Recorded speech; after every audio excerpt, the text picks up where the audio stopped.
for fading to dust.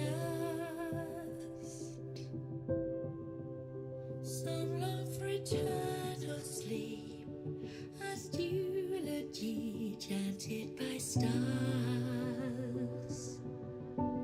Into that serenity, their lost time forever buried. She rambled 1,000 times, a million miles searching for light. Free from the rule of death, now seems so dull. Time goes by, but memories rewind. There she prays again, back when things began. Where'd you go? Where they meet and grow old, where no rivers would flow, no woods would grow, no life would never be ceased. Oh, somewhere they could start again, where they would never be the same, where it rains every day, then they would stay.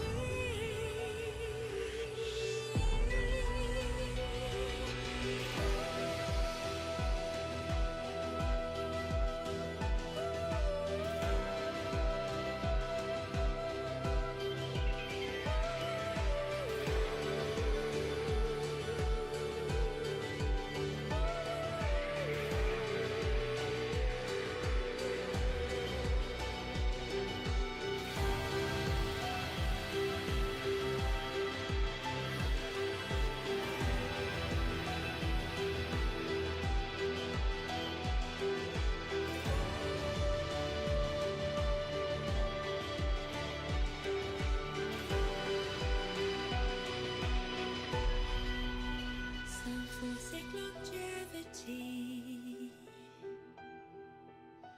then fading to dust. Some fall for eternal sleep, they use Boom, bitches. Alright, anyway. turn into gleaming stars.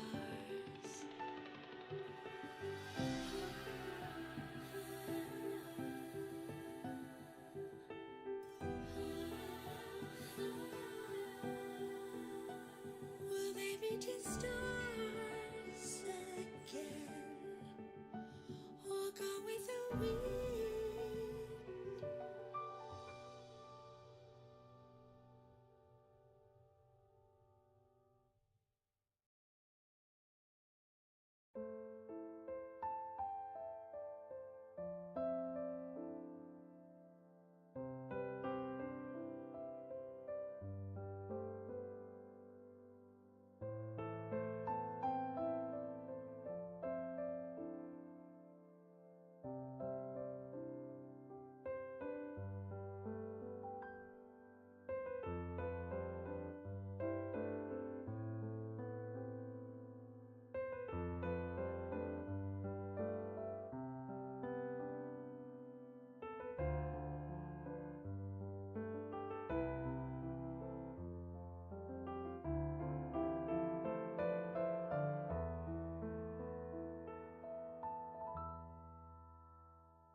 prophecy stated Lemuria was to only have one god of the sea left.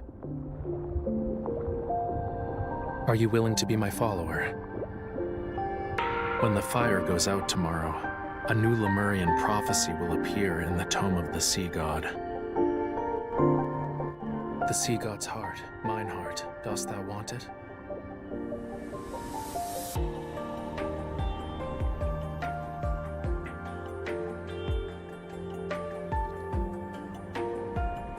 For 'tis Lemuria's vow, a bond everlasting.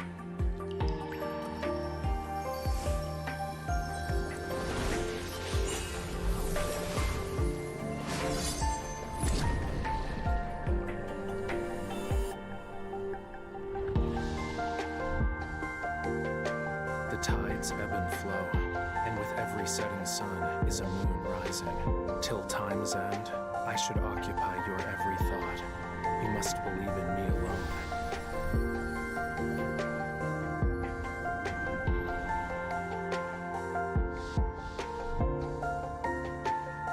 With it in your company, you need not be afraid of the danger that lies ahead.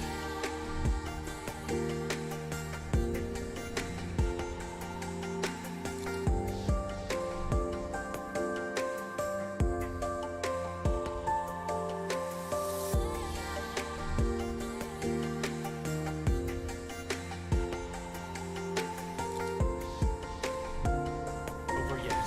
Let's end this. Here's your plan. Let's move. I'm tired. I wish I could return to the sea and get some alone time.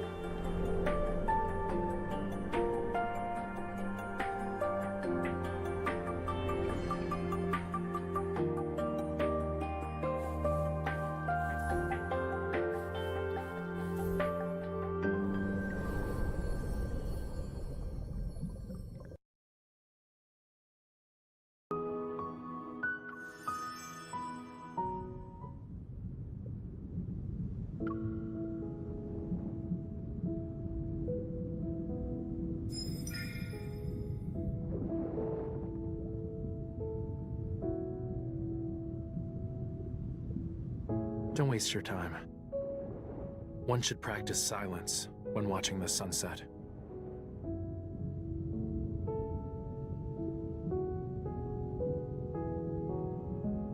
I do not.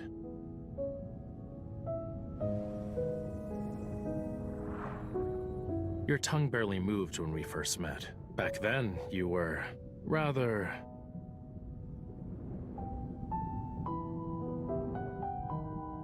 This side of you is much more to my liking.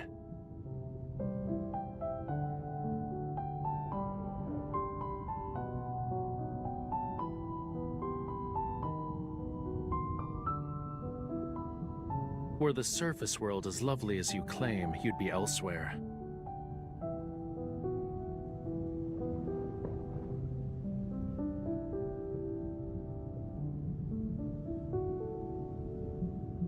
If you persuade me to bring you to the beach, you'll run away.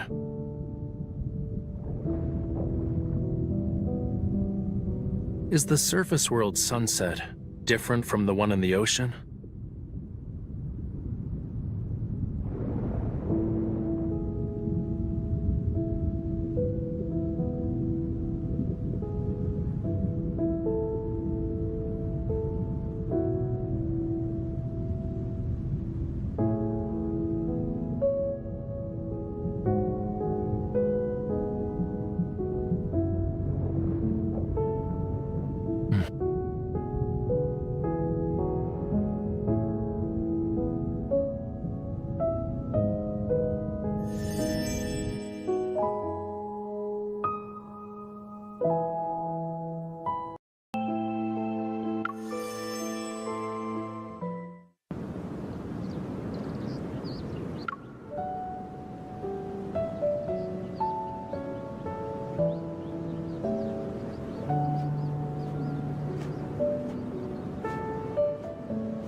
Come.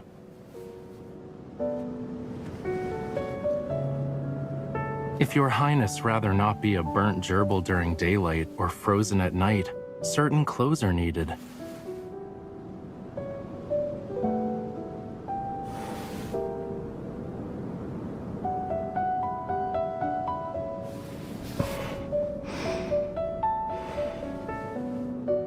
This won't be valuable in the slightest. A Lemurian's life receives some support through this garb.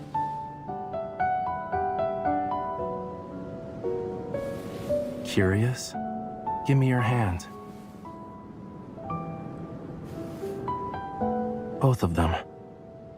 Okay, Raphael.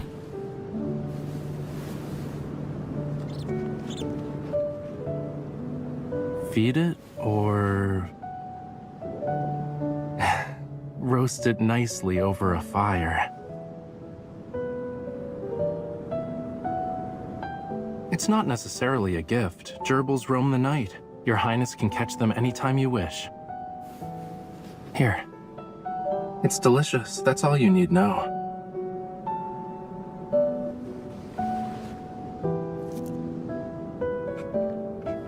It's a cake baked in the sand, made with camel milk and tapioca.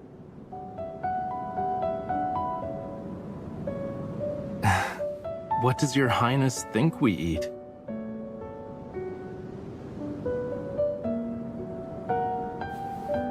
Don't they also swim with the tides riding on the back of a sea monster with sharks and rays close behind?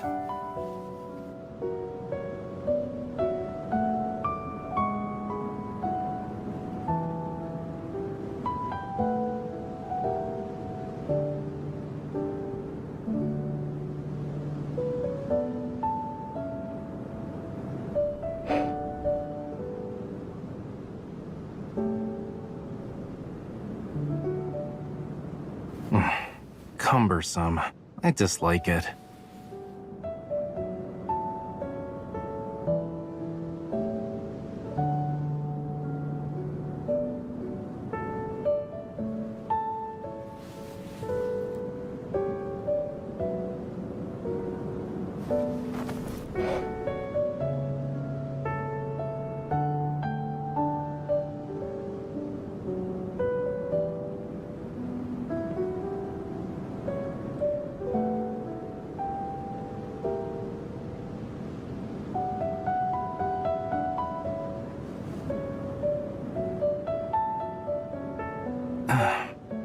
You guys excited?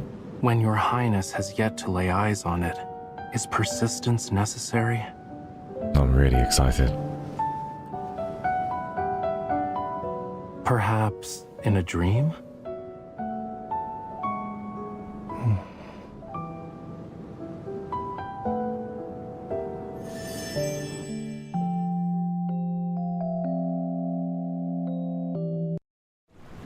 You're the bride of the sea god.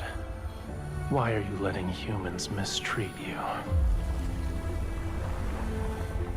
I see you're unaware of what you've awakened. Now then, release the seals that bind me.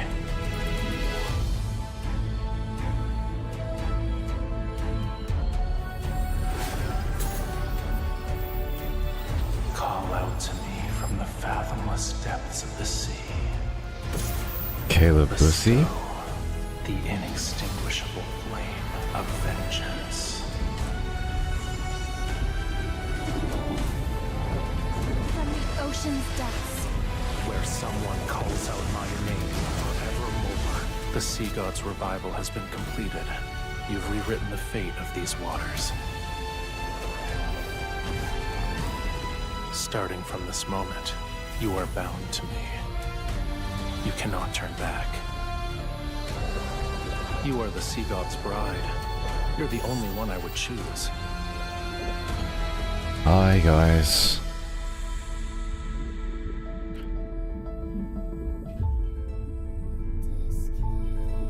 Hey. How are my pretties doing? Hey? How you guys doing? What did you promise? I gave you my heart. Now you shall give me your 50-50 pool. Listen carefully. This is the last time I'll teach you. The sea inevitably returns to where it belongs and separates from the land. For 'tis Lemuria's vow, a bond everlasting. You guys see, oh damn. You see Ben Starr on Lexi's channel? My goat.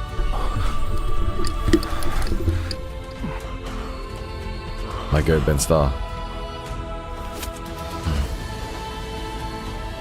The sea god doesn't need this heart. Our bond, it cannot end this way.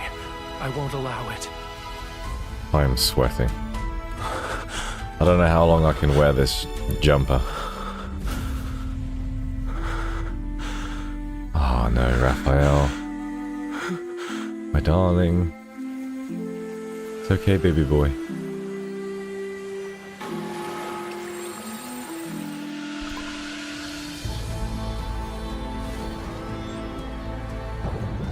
Its scale is as cold as the lonely moon. At dawn, it shall pierce your heart. The sea's ritualis hymn you sang. Why am I That wearing a is the jumper? answer. Well, It's a simple melody, yet you still haven't learned it's it. thematic, eh? You gotta role play the part, you know?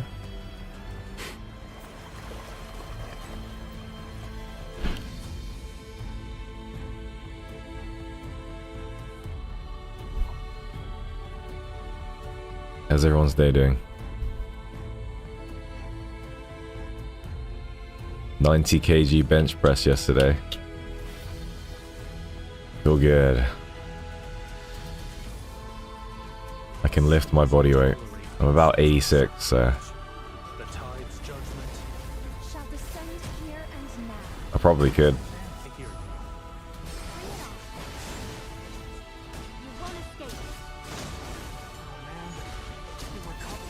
Bring it on. You won't escape.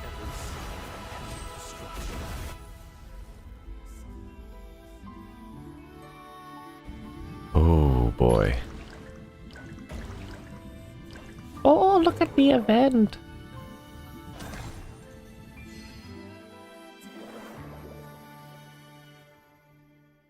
I have no idea how much that is. How much is 90 kg in America? Yeah, it's about 200 pounds. Yeah, you're right. It's not really much for a lot of people, but for me, it's a huge milestone. So, hey everybody, you okay? I like saying that. I love saying, "Are you okay?" How my lovely doing? How my lovelies doing? The sun is kissing me so much that my body is expelling water. Does that make sense? It is kissing me.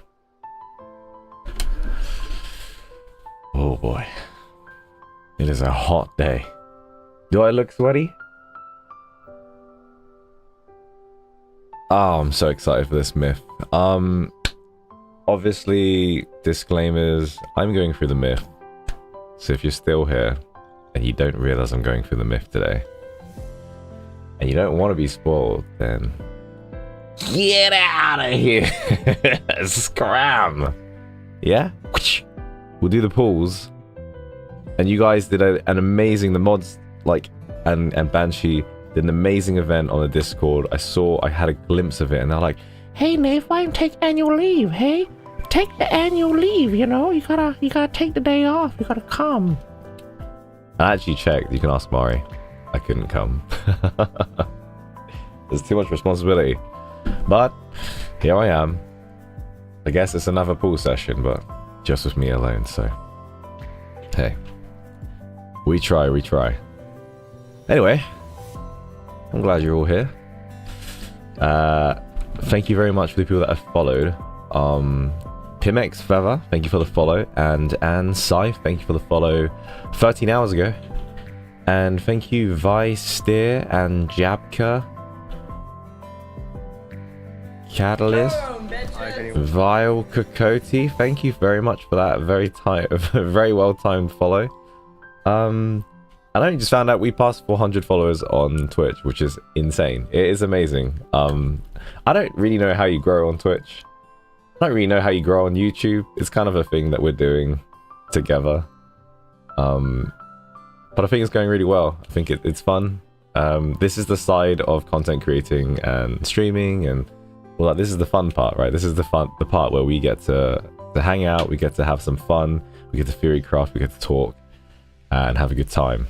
And then there's me in the dark with Mari editing in the background. So I hope you're all having a wonderful time. I appreciate everyone here. Right, let's get down to business. I think we've got a lot to cover. We are purely going through the myth today. If we get the myth. And I'm going to ask the wheel, obviously the almighty wheel, a few questions before we start. Okay? So the first question, because if you take a look at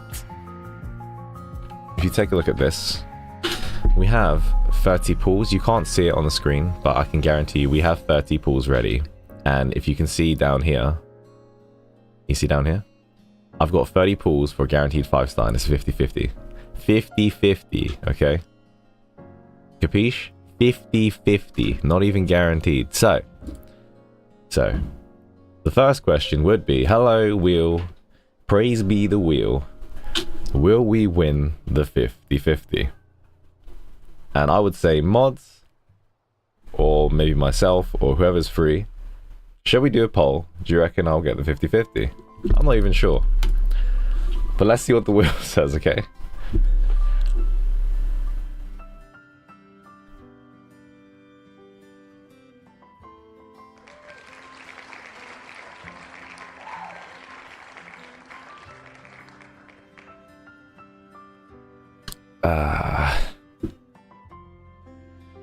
That wasn't planned. Will we win the 50-50?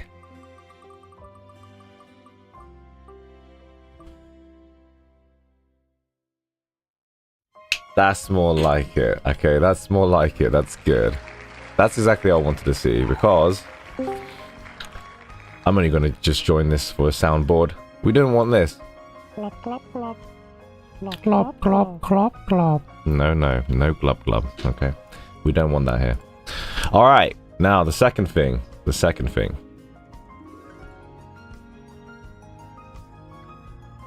a big one. This is going to be the big one. Okay. Will I stay free to play today? Will the game allow me to stay free to play today? Or will I be forced to withdraw that bank transfer towards Raphael? Do I have to bank transfer to Raphael? Okay, this is a big one.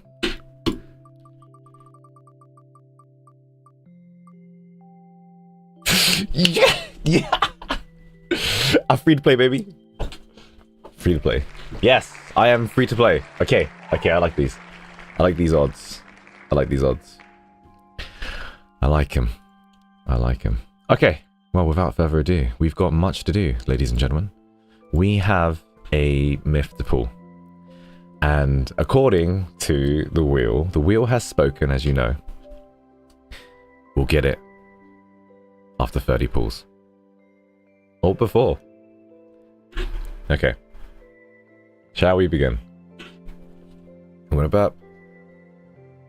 Oh. Got my flavoured water. Oh, I have no sound. But it's a 5-star! Yo!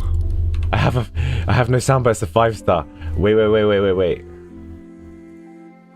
Oh my gosh, Housey? I love you, Housey. Housey, thank you so much. I think we got it. Wait, sound check. I think we got it. Right? Please be the fishy.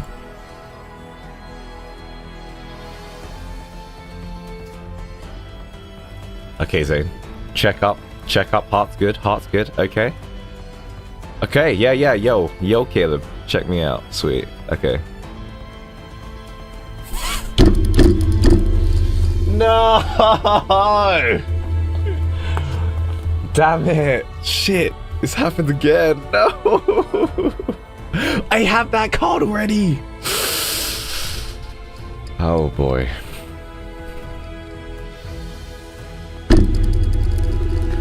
Ah.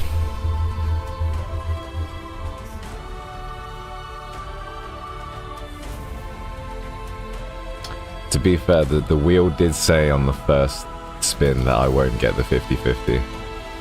It did say it. It did say it.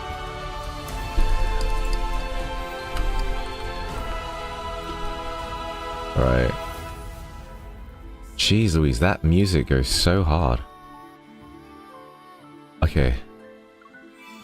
Oh, shit. Fucking hell. Okay.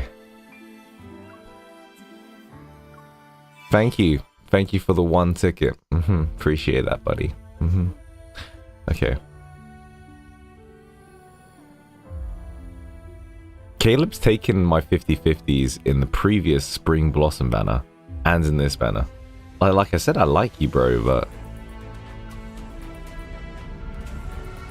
Do you know what I love about this change, though? The change is really good for free-to-play players like myself that are just interested in the lore. Because I don't need to pull for everything, but I really like the skin as well, so it'll be interesting if I'm able to get both. Can you guys hear me okay? The sound looks really loud. I did try the companion. I love it.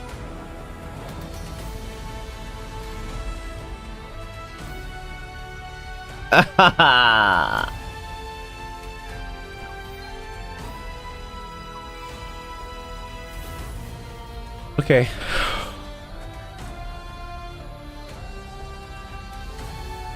17,000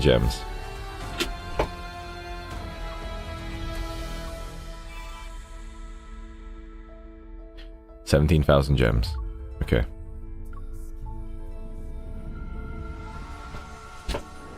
Come on. Ah!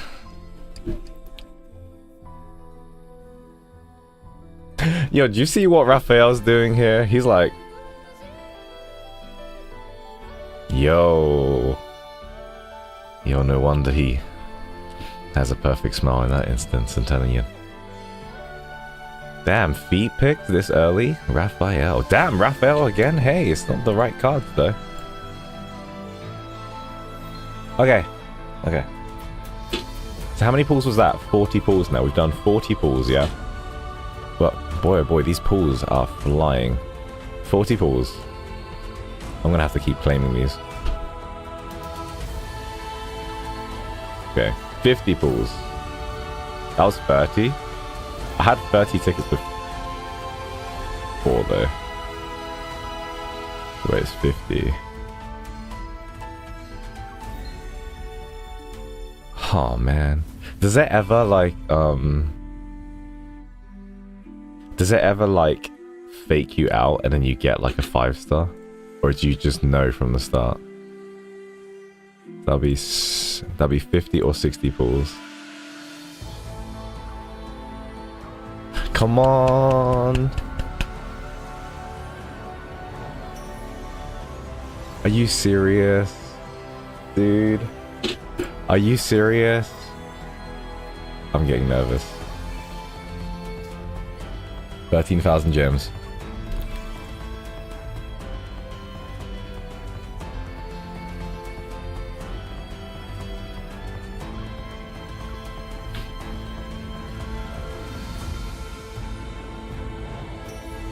Oh my gosh, are you serious?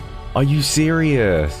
Oh, actually, there was a story. My friend did like 90 pulls and they didn't even get a single 5-star. And then, like, you're meant to be guaranteed one every like 70 pulls. So it's kind of bugged. Okay. Oh, so you can see the pulls here, right? So I've done 70 pulls. Okay.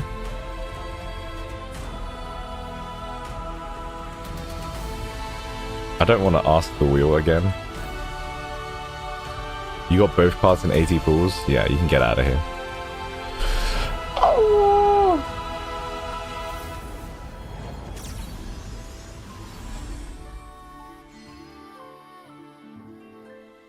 Dude, it's playing the music right now on the OST. I'm playing your music. Oh!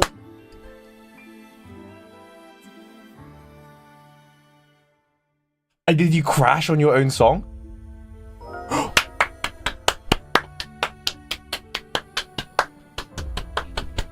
Come on, nose whistle. The nose whistle is gone. My love, my nose whistle has died. Where art thou, nose whistle? What the hell? Did I have to sacrifice the little man in my nostrils for this card? Like, where's the nose whistle? I'm happy, bro. That was sick. Okay, that wasn't too bad. We did 100 pulls pretty much. I'm pretty sure, right? That was it, right? Don't tell me we get another one. Ah, very close. No cigar. No cigar. I'm so happy. Yes. Okay. Oh, I feel at peace. And it's so When true you're that not around, even my phone becomes boring. your phone becomes boring, mine doesn't. Doth thou love me? Doth thou? So, we get to play the whole thing with this one card, right?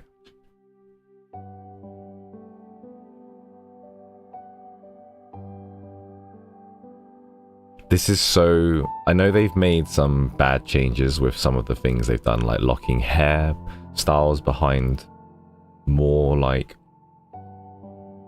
basically paywalls. But then they've done something like this where you don't need both the cards and you get to experience the whole shebang. I mean, that's super good, right? Is that just not super good? I mean, come on. All right. Oh my gosh, I'm gonna cry. I'm gonna cry. Let me cry right now. Okay, ugly crying gone. We're ready. Okay, this is gonna be a tearjerker. You guys ready for this? You guys ready for? Yeah, no spoilers. Spoiler, gun. Okay, meet gun. That's called a timeout. Yeah. Wachow, wachow, wachow. Okay. All right, here we go. Raphael. Tears of Romirro. Oh boy, I'm so ready. Distant bells ring out as sea and land return to their ancient primal state. Let's listen to the tune.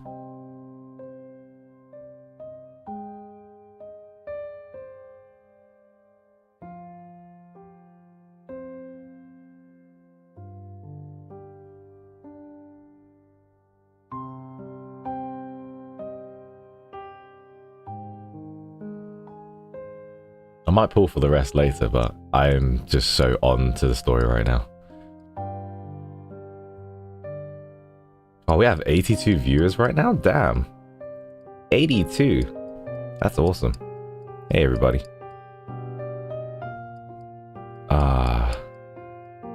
You know, I have to say, this is beautiful. Very thematic for what we're about to do, but I like lucid dreaming. That's the best one. Best like level stage theme just yet. Before we start, I'd just like to announce that I am very sweaty. And I'll say that one more time. Alright, cool. Chapter 1. Here we go.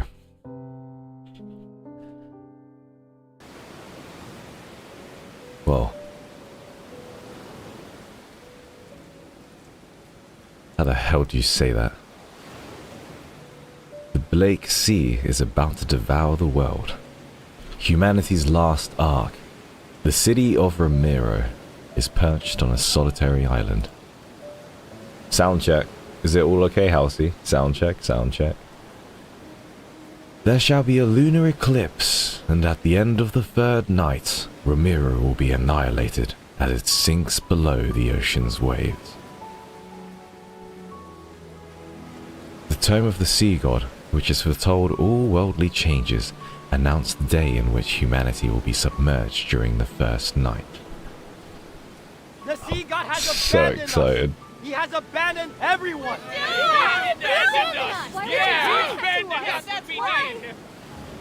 The sea god is the one who will make the ocean devour Romirro! He wants to destroy us! He abandoned us! Oh, we're gonna die! Yeah, that's right! This music. At the edge of the harbour, which had suffered years of erosion because of the sea winds, desperate people pushed the sea god statues they carved with their own hands into the abyssal waters. Temples have been abandoned, their altars smashed. Precious collections of books and scrolls are naught but ashes and smoke. Over the centuries, the people's faith in the sea god and everything that's associated with him were swallowed by rising tides. It was only a matter of time before they were abandoned and forgotten. The bride of the sea god suffered this fate as well.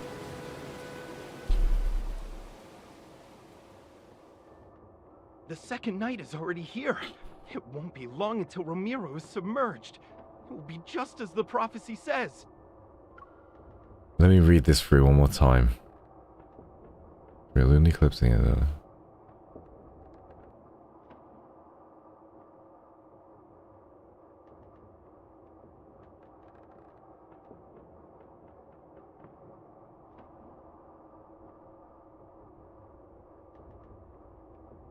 So basically, like, the water just kept rising and eroding their island to the point where they're now going against the god. Okay. The citizenry is mired in unrest. Should this continue, chaos will inevitably unfold. My lord, we must find a way to soothe them. Huh. It's only an eclipse. There's nothing to worry about. In fact, gather all the citizens and tell them. How many of you guys done this already? The tome of the sea god has revealed a new prophecy. We must hold the Wavier ritual and have the bride of the sea god make an announcement.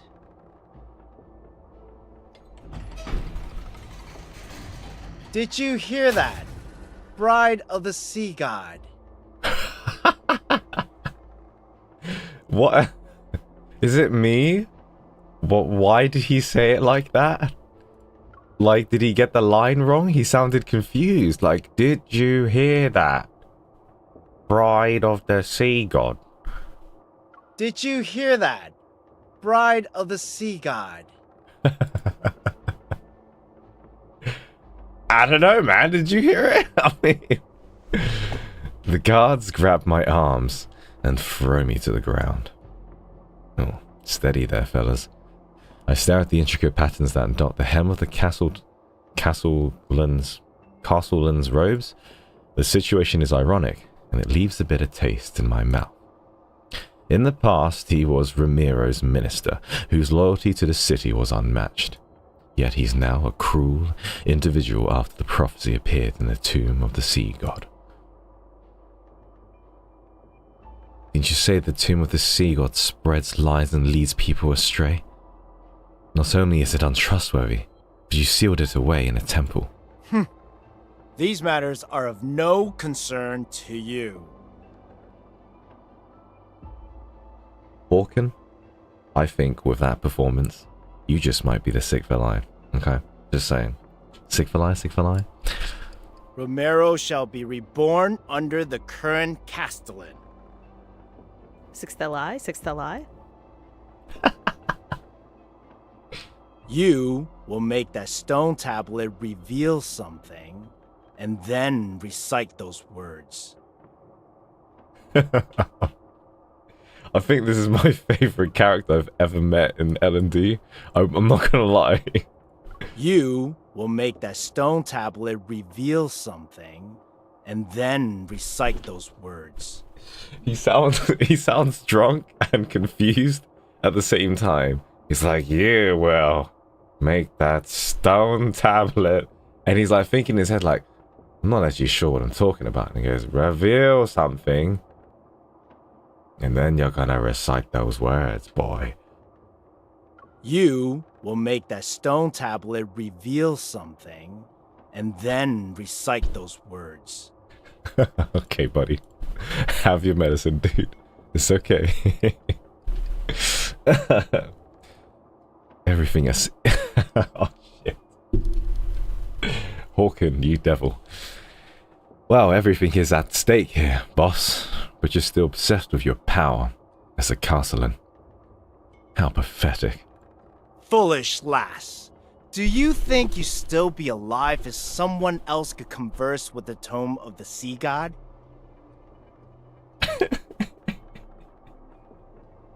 No. He's making me sweat. He's making me sweat more. The sweat meter is like almost 100. Play your part. You know very well what will become of you if you don't. He's doing his best. You are cute. You're very cute. Please arrest me. After hearing the heavy lock behind the door, binds the door, I'm once again left alone in the tower. Suddenly, a gentle breeze sweeps in, and the blood on my face is wiped. A man grunts. You're the bride of the sea god. Why are you letting humans mistreat you? When the hell did he appear? That title is nothing more than a pair of shackles. Why can't you be the groom of Natalie instead? Now, I don't remember when it started. At first, I thought the voice was a hallucination born from my lengthy imprisonment. The time passed, and the seagulls brought me seashells with strange patterns. That's when I became certain of his existence. He claimed to be the sea god, but his voice was too youthful, too mysterious. I couldn't trust him. However, I found myself involuntarily anticipating his appearances, and if anything, I'd make my time here a little more bearable. And like a person who was fascinated while watching a goldfish in a bowl, he approached me. He tested me, tempted my heart to yearn for freedom as it sat in a pit of despair. Don't you want to escape? Tonight is your only chance. Huh? When the eclipse hangs high and the tides flow back, you only need to remember two things. Why are you talking like that? The sea breeze flips through the tattered pages on the table. It stops, and there I see a page covered in mysterious, intricate symbols. The sea god's Summoneo staff, the sea's ritualis hymn. When the time comes, I will answer your call. The last traces of his voice are buried by the horn. I look outside to see an anxious crowd gathering under the dilapidated tower. What do you mean? What do you want me to do? Are you still there? Hello? Silence falls over the tower. I squeeze my eyeballs and force myself to stay calm. His proposal is too sudden. Could be a trap as well. It'd be foolish not to question it. Even if it is a trap, doesn't matter. Is there anything more hopeless than being imprisoned here forever? Oh, might as well take the gamble. Everyone's like, Raph's VA. Rejoice, everyone! Hawken. You know, Raphael might make you weak, but Hawken's voice makes me tremble. Rejoice, everyone! Beautiful. Atop the tower, Hawken raises the orb that symbolizes Romirro. His gaze sweeps over the port's towering embankments and the ships with their black sails. Do not fear this lunar eclipse. It heralds a new hope, a new future for Romirro. We will not crumble under the waves. Did he say Quamble? Did you say Quamble, you little cutie? Do not fear this lunar eclipse. It heralds a new hope, a new future for Romirro. We will not crumble under the waves. Okay, he did say crumble. The way he speaks is very cute. I'll just say, he's very cute. We've cast aside the sea god and left behind our hollow faith. Hollow. Now, our centuries of sacrifice have changed the ancient prophecy. I'm sorry, I'm so disrespectful to the VA. I'm so disrespectful. But it's funny. Like, he had so much going on back there. Like, hollow faith.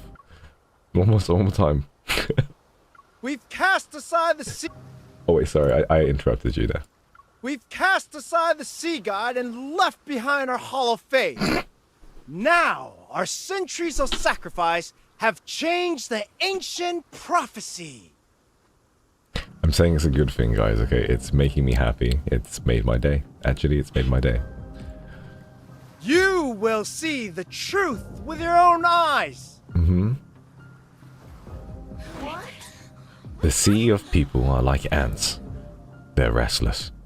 A guard shoves me, and then I shove him back. Because he's a little shit.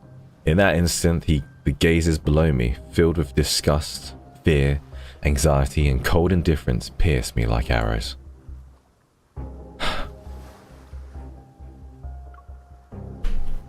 My lord, the power within the tome of the sea god has faded. I need to use the sea god's stuff to make the prophecy's words manifest again. I just did a hawk in there. 278 biddies! Thank you, Housey. The Wavier Thank you so ritual much. doesn't require a sacred staff. Do not lie to me. Okay. Tonight is the lunar eclipse. Without the Summoneo staff to protect us, should any signs resembling calamities appear, I deliberately lower my voice, and at that moment, no one can hear what I'm saying because it's even deeper than I expected. A moment passes. The sea god's Summoneo staff, its old age apparent, is given to me. According to him, I need to sing the hymn. I brush away my hair from the staff and raise it towards Hawken, the beautiful man across me. Oh, so... How does it go? He goes... Oh, so... No, they don't even have lyrics. You know the one I'm talking about? The one that goes... That lady singing it. Anyway, our silent universe awakens in the faint light, where dusk and dawn meet and merge.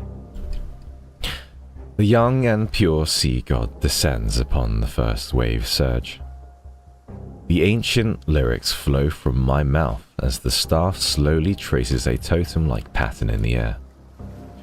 Suddenly, mysterious singing drifts through the biting sea wind, and with my voice, it echoes from afar. This one.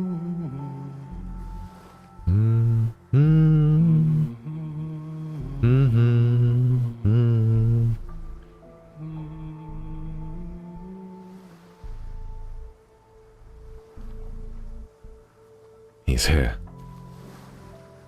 Good. He didn't lie to me. A slight feeling of relief washes over me as I face the wind and sing even louder to Hawken.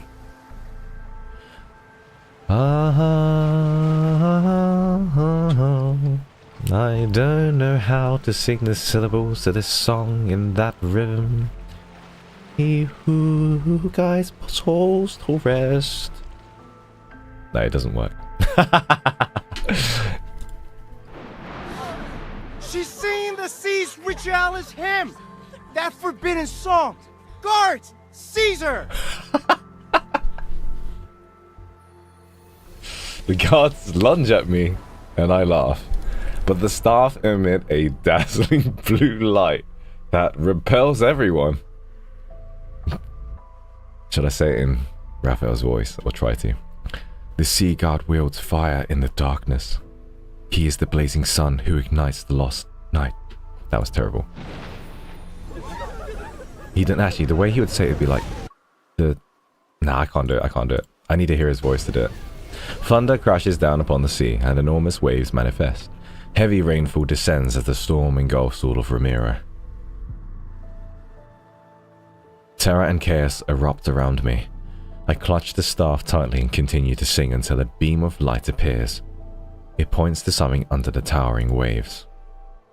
I brace myself, and before I leap into the ocean,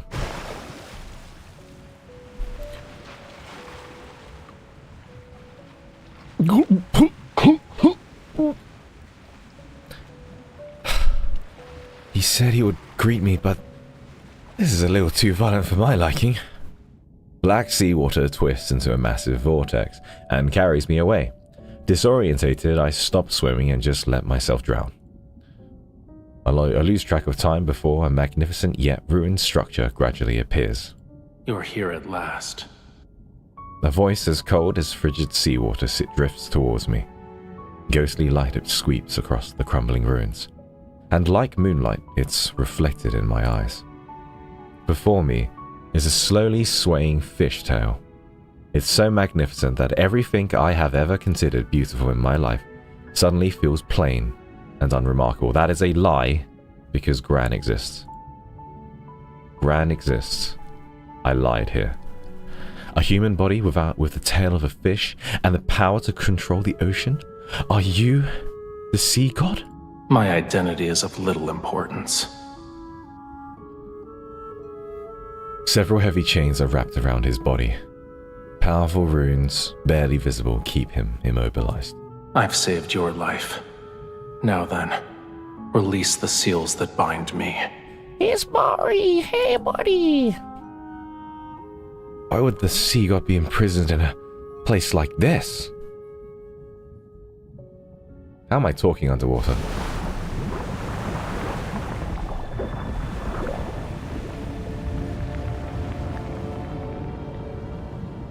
I could be lying. I can help you. But I can also let you drown in these abyssal waters to keep me company. Waters, huh? If I die, then no one else will save you. I see you're unaware of what you've awakened.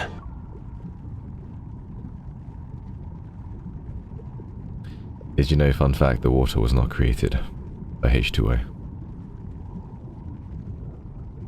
Not, No, I'm lying. I got nothing. The legend says the sea god bears a special mark. Where is it? If you truly are the sea god...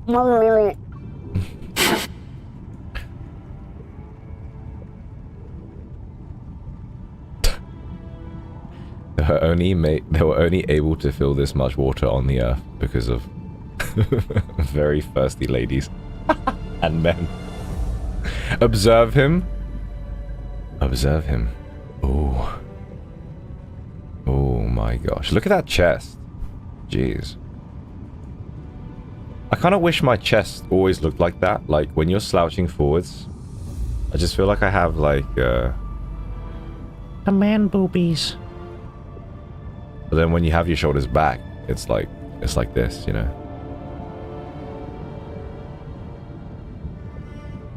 And I'm just trying to take a look at the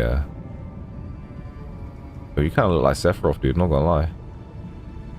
Wow, he is so beautiful, damn. I was saying this in the trailer, I love the I love this. You see my mouse? I love the ears. Like, it's such a good, delicate detail to make him more, like, aquary.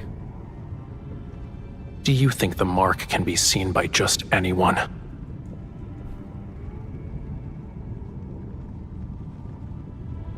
Do you think the mark can be seen by just anyone?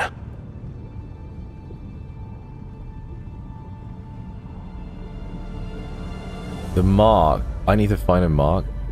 The seals on your body are incredibly... How am I doing this whilst I'm drowning? The seals on your body are incredibly powerful. Breaking them won't be easy. Your power alone is no match for these. Its scale is as cold as the lonely moon. I am the bride. At dawn, it shall pierce your heart. The sea's ritualis hymn you sang. That is the answer. Aren't you afraid I'll take your scale and disappear without a trace? You shall find no hiding place wherever the sea flows. Wow, he sounds so sea-like somehow. If you know what I mean. Let me just touch that chest. Ooh.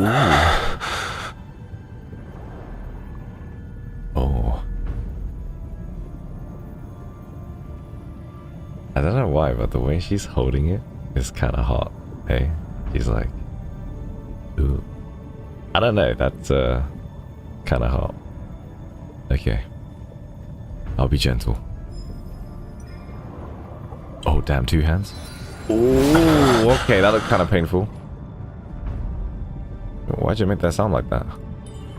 This power feels familiar. This is the mark you've been searching for. But it was also a seal in another form. Goblin vibes.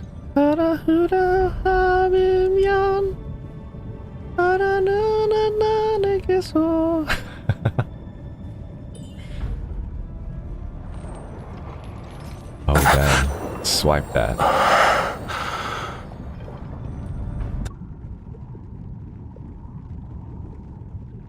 Bro, why you have to sound like that? I'm just unbinding you, dude. This ain't a secret time. Not yet, okay? Not yet. Jeez. Jeez. The voice of the storm. Come to me. Okay.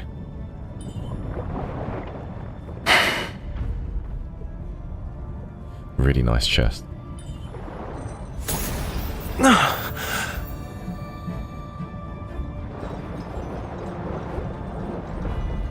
Again. Oh. You better stay still.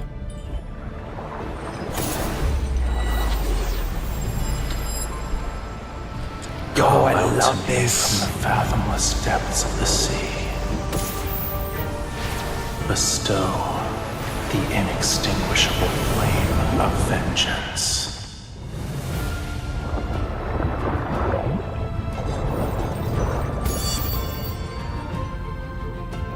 Oh, this is so The beautiful. sea god's revival has been completed.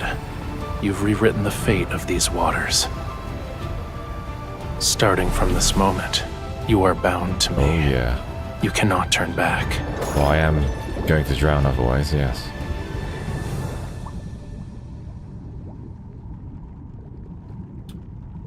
Wow. What an opening, hey? What an opening. That was pretty cool.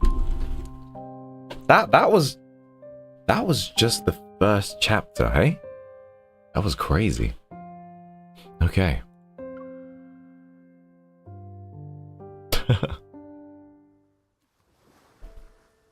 Make sure you take a towel, June. The storm's roar filters through the seawater and resonates as whales' distant songs. My body feels impossible, heavy, yet scenes from my dreams gradually come into focus. The tome of the sea god cannot be wrong. She is the sea god's bride and our only hope. We need her if Romirro is to survive. She sounds a bit drunk as well. I think this is just a nation of drunk people. She will be Romirro's future castellan, protect the land in the sea god's stead, and change the prophecy. It's almost Eastern European, you know, it's a little... Hello. There's still over half a year until your coming-of-age ceremony, yet the gifts are already piling up. We've run out of space to store them. Everyone truly admires you from the bottom of their hearts, my lady. She's the sea god's bride and was raised by the Castellan. Her knowledge and abilities are exceptional. She is kind and approachable. Oh, I thank you. A wonderful person deserves all the best things in life. Absolutely. Yes, I do. Look at what our foolish devotion to the sea god brought. Death, disaster, and the prophecy that Romirro shall be submerged more quickly. Yes. Yes. Yes, Hawken. The Sea God will never save Romirro. Absolutely. You're a star. The bride of the Sea God is nothing but a farce! She and the Sea God will destroy Romirro! They lied to us! Why would he do this? He's a liar! Run, my lady! Don't let them catch you!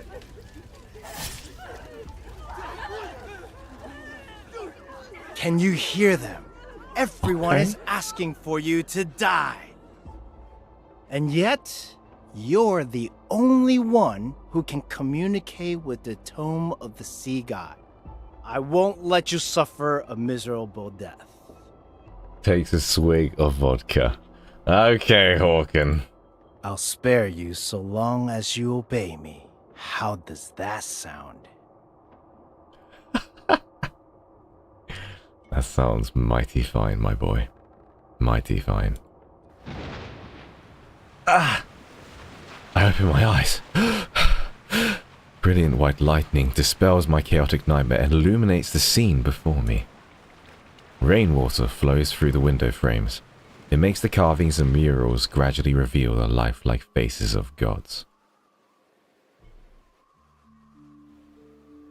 Are you awake? The sea god looks at me, his beautiful tail having transformed into human legs at an unknown point in time. You can walk. On land? I have prepared a gift for you.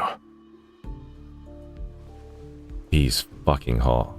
Fuck me. He lifts me up and directs my gaze to the steps below. Hawken, his most trusted minister. The tower's guard captain.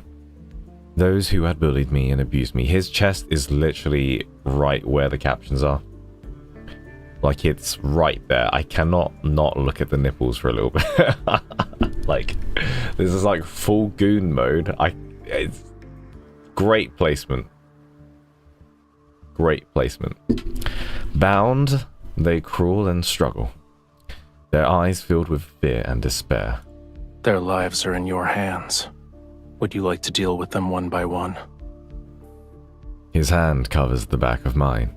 He guides me to raise my hand and almost said something else, and lightning gathers in my palm. Ah! Debris scatters, and the Castellan's crown clatters to the ground. The puddles on the floor bloom crimson. Or would you rather finish them all at once? My palm is quickly held again, and out of nowhere, raging waves rise in the center of the temple and engulf everyone, watching them struggle as they suffocate. I feel a sense of satisfaction. However, an indescribable emotion wells up. The sea god already has a terrible reputation. Won't this make the people hate you more? Lower your hand then. I pause before I hold his hand even tighter. I hear him chuckle as the illusory waves shimmer with rippling light. They reflect a cold emptiness in his eyes. The faith of humans is nothing more than self-interest. They worship when they need something, and curse when they don't get what they want. Why should I care about reputations? As if he had his fill of watching their death froze, he releases my hand, and the water vanishes. They claimed I've abandoned this world. Very well. I'll let them be a witness to true annihilation. Now he is cooking. This is only the beginning. Don't you dare become merciful too swiftly. You're overthinking it. I would never. The dying Castellan struggles to prop himself up. His gaze burns with a fury that could shoot flames. You, if it weren't for me, you would have been executed. How dare you repay my kindness with betrayal?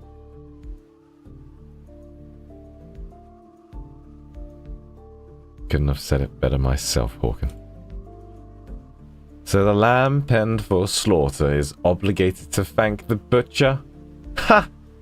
You're insane. I pick up a sword from the ground and hurl it at him. The blade stabs his shoulder blade. Ah! don't forget, your life is still in my hands. If I die, you will be cursed to perish in agony. Then we'll die together. Does it look like I'm scared? A swift death is better than living as a caged bird forever. A curse. The sea god lifts my chin and strokes my cheek. Tentacle-like. Tentacle-like. Bluish green runes slowly appear. And I'm chained up.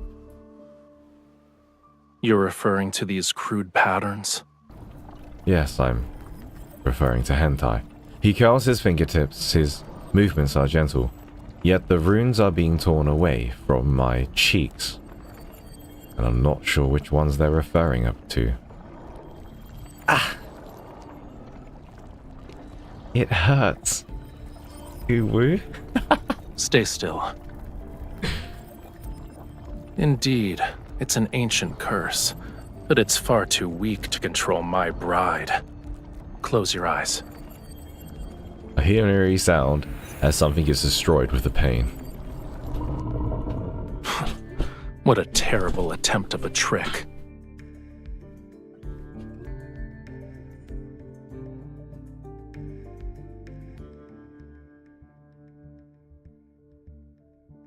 When I open my eyes again, wisps of murky mist still linger in the air.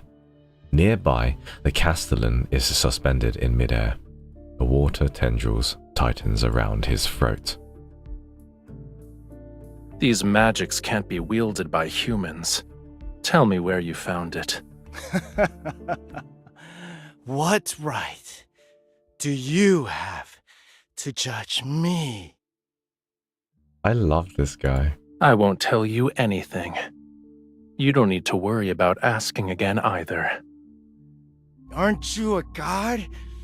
Why are you destroying everything? The Muria, Whalefall City.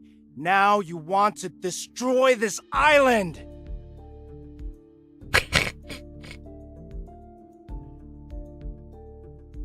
Lemuria.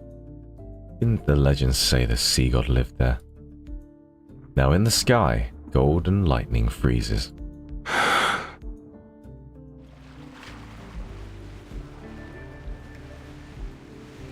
Dark-colored waves surge. And when the waters recede, the castellan and the others have vanished without a trace. Where have you taken them? They're in a more appropriate place. Why don't you just kill Hawken? A blood-stained crown flies into his hand. You were imprisoned in his cage. How many years? It immediately crumbles to dust. It's been a long time. If the hatred from that time could be offset by him dying instantly, I would happily grant your wish at this very moment. You wouldn't offer me a gift without a reason. What is it that you want? Tell me. You are my bride, aren't you? He touches the pearls in my hair before he lowers his gaze. Removing unsavory elements from my bride's life is my duty. Duty. As I debate whether I should confront him or try to extract information more subtly, a thunderous crash resounds outside the window. The storm has destroyed a distant embankment. Sea water rushes in like a roaring beast as it flows directly into the city. What is happening? This is only the second night. Romirro shouldn't be sinking now.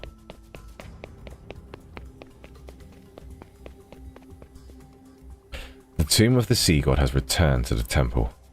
I run there, and I'm shocked that the words of the prophecy are emitting a faint glow. This future was predetermined long ago. Whether it's the second or third night makes little difference. You knew this day would come. Why are you surprised?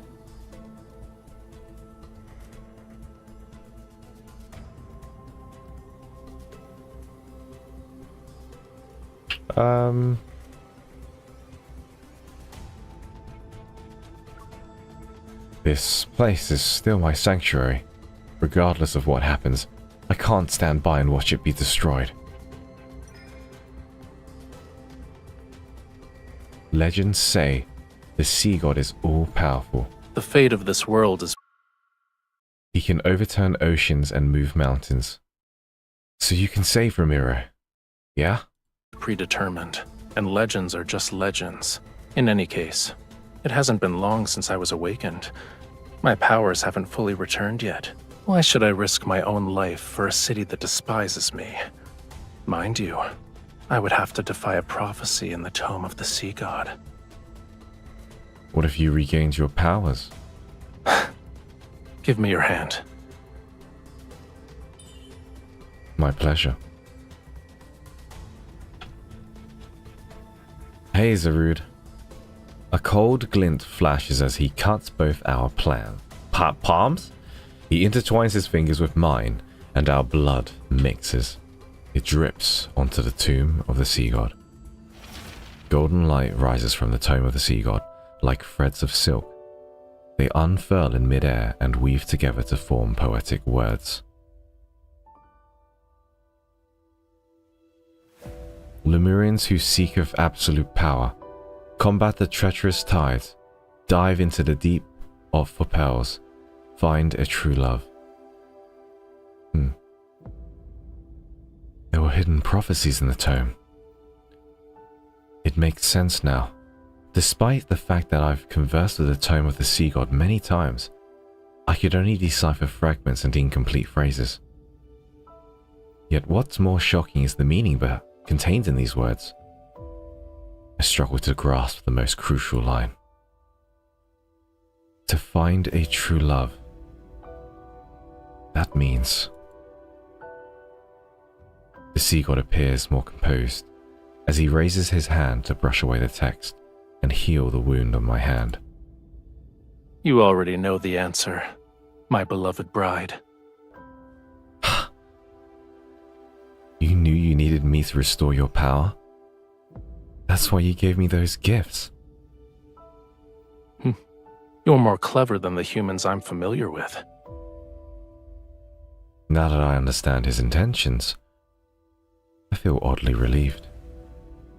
According to the tome, you'll regain your power and stop the sea from swallowing Romirro. If we fall in love? As things stand, this is your only option. Falling in love doesn't happen instantly. All the while, the threat of this land sinking below the waves looms over us. I know exactly what you guys clicked. Just like, kiss him! Kiss him! Alright, fuck it. Mustering up some courage, I wrap my hands around his neck and kiss him without any hesitation. A god's lips are warm. Before he can recover from his surprise, I quickly pull him away. I love how, because he's a god, that they write his like with the capital H, because it is signifying a deity. It's sick.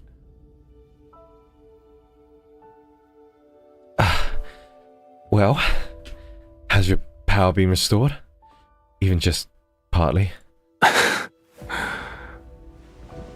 He grabs my arm, pulls me close, and bends down to return my kiss. A simple kiss. Shut the hell up. The intensity is so overwhelming that I wince and draw in a sharp breath. Is far from what anyone would call love. Damn, June is eating good! It's still better than sitting and waiting for death. You've got me all sweaty, Raphael. As long as I'm here, death wouldn't dare to visit you. Do you remember how you awakened me? There's many ways I have awakened you before, Raphael. One of them is the big old shtick, Summonio staff. And the other one was me singing to you the Seas Ritualis hymn, the Siren Song. He places the staff in my hands, and I'm not sure when or how he got it. This can temporarily awaken some of my powers, but we need one more thing to stop the storm. He turns over my hand as he traces letters on my palm, and I can't help but open my mouth. By hell. Remember it. That is my name. Recite my name in your heart with the utmost devotion. Then, sing the hymn for me once more. He suddenly dives into the storm, and his legs transform into a brilliant fishtail as he soars above the terrifying waves. The Summoneo staff emits a light to accompany my song, and I sing with all my strength and stare at his figure. He glides along the top of the waves. Lightning from the tip of his tidebreaker trident strikes the heavy storm clouds. The streams of golden light swirl across the sea's surface. The rain stops, and winds cease as the subdued tides transform into millions of transparent fish. They stir up sand and gravel as they slowly retreat to the deep sea. And at the base of the damaged statue, people kneel in the muddy waters, yet they see the sun rising behind the sea god. He turns around. His gaze passes through the lingering mist and lands on me.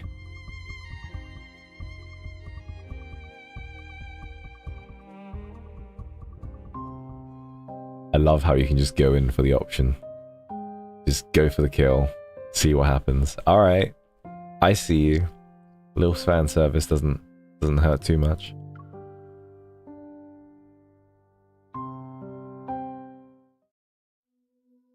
You know, after reading these two chapters, like, I'm sad because I kind of know what's going to happen at the end, and I'm like, oh man.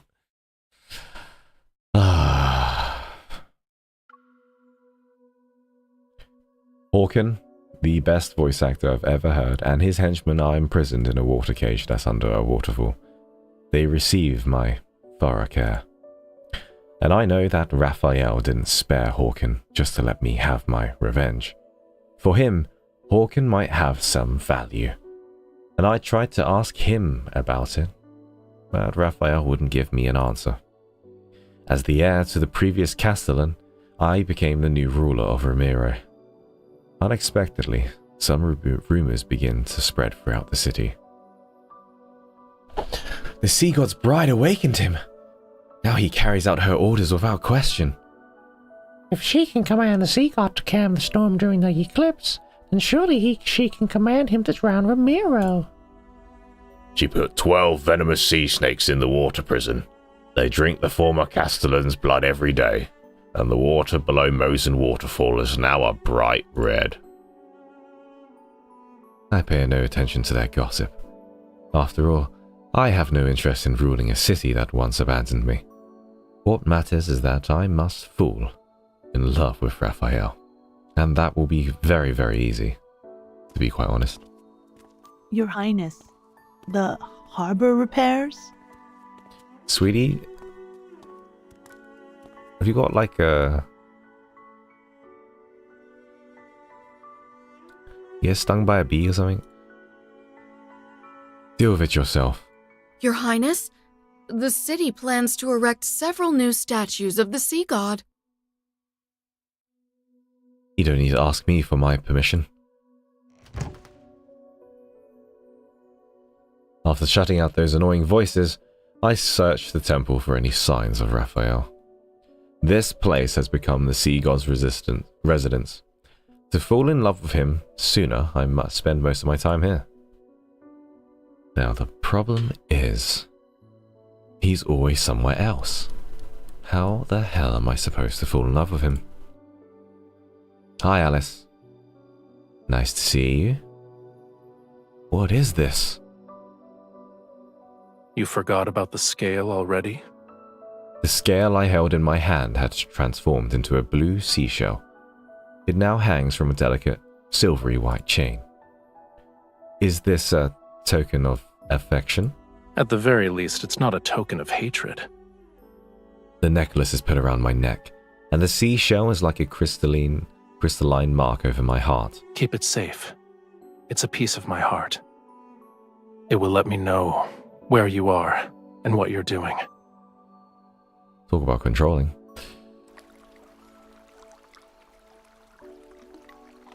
He can track my every move, but I have no idea what he's up to. It's not exactly fair. In the center of the temple, several springs converge into a deep, mysterious pool. The waters churn, and the currents with white sea foam are connected to the deep sea. Around the pool stand 12 broken statues, their damaged torsos holding candle holders of solidified whale oil. Their heads are solemnly lowered towards me. Oh, he took the time to build a pool. And I've learned something, however. He likes to soak in the water. Bored, I pick up a few silver leaves from a nearby box and skip them. He bounces across the water. I don't know if the citizenry is trying to curry favor with Raphael and me, but people have sent numerous gifts while keeping their distance. Is he not here? There is no response under the water. I'm about to give up when I catch a glimpse of an unusual light flashing below the surface.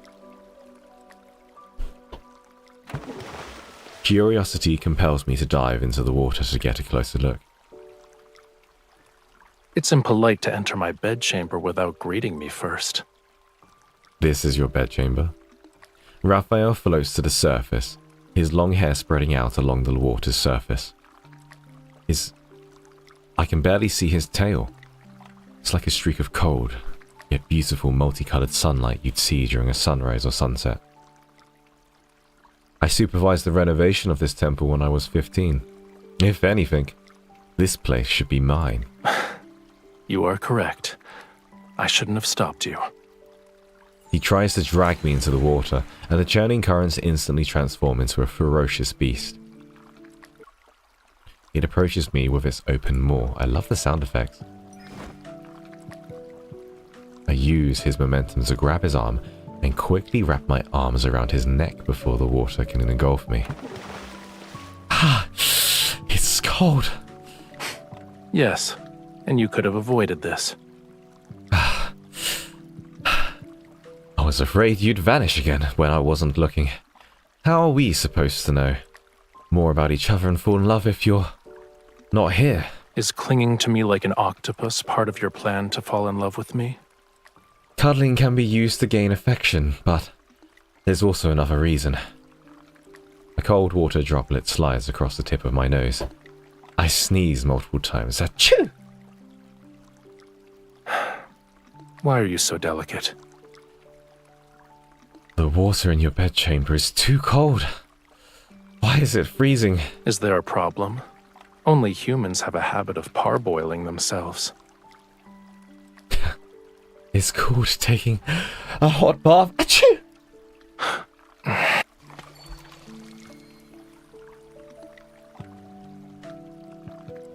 The current carries us to shore. Raphael's tail transforms into a pair of legs as he steps onto stone tiles inlaid with seashells. You say you don't want to die, and yet you jump into frigid waters. Your desire to survive is rather wanting. You say you need to fall in love with me, and yet you're nowhere to be found. Do you actually want to get your powers back? I never believed an intangible emotion such as love could serve a purpose. He sets me down as a ball of flame rises from his palm. I flinch and pull away, but he places it in my hand. It's not burning me. And it's warm. Are you no longer afraid? He creates several more spheres of fire and uses them to dry my hair and clothes until they're comfortably warm. I'm only following the tome's revelations because I don't have an alternative. I won't fall in love with you. It doesn't matter how close you get. Don't worry. I'm just trying to survive. Now don't misunderstand that. Think I'd actually have feelings for you. I play with the ball of fire in my hands and toss it around.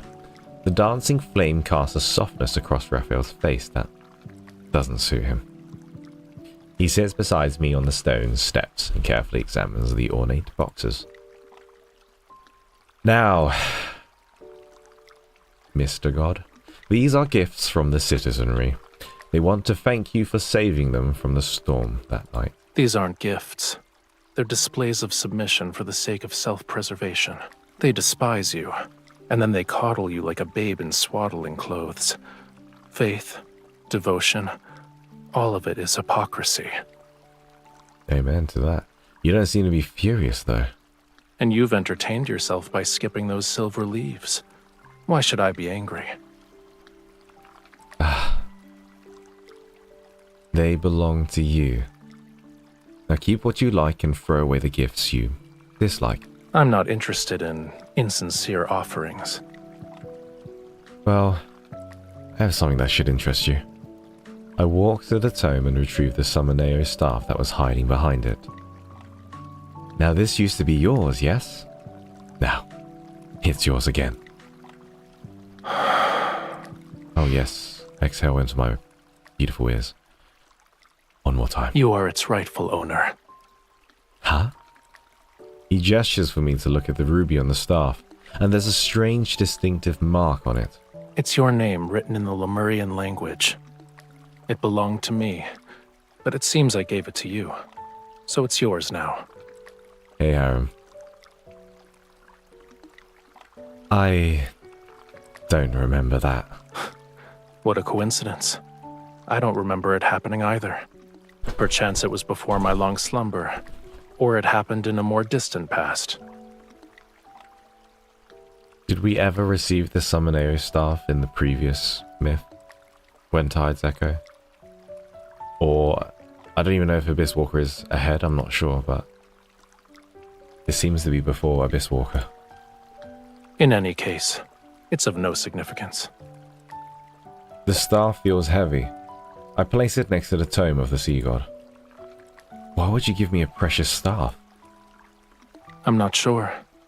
Maybe it's because I liked you.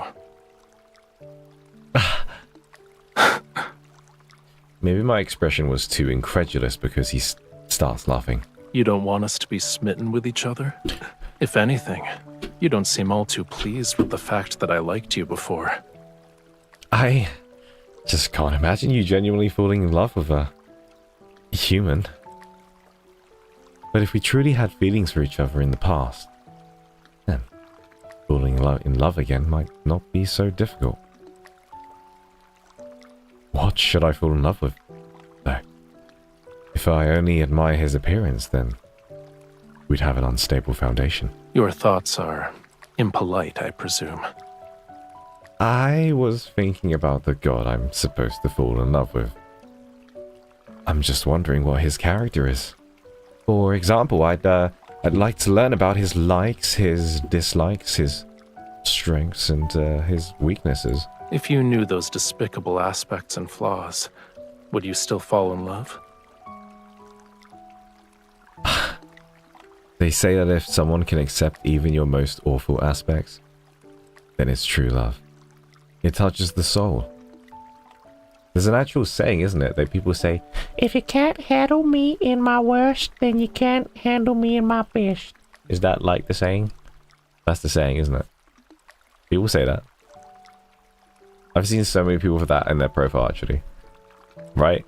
I'm not making that up, right? In other words, an ignorant, foolish impulse. Yeah, it's really like...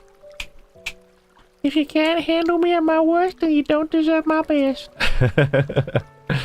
Now, for the sake of survival, I'm willing to sacrifice some rationality. It's not difficult for you to discover what kind of god I am. He moves closer and lifts the seashell hanging around my neck. When the next full moon arrives, you will find the answer you seek. What do you mean? Raphael sinks to the pool, which causes water to be splashed everywhere. He waves at me, unhurriedly, before vanishing in the blink of an eye.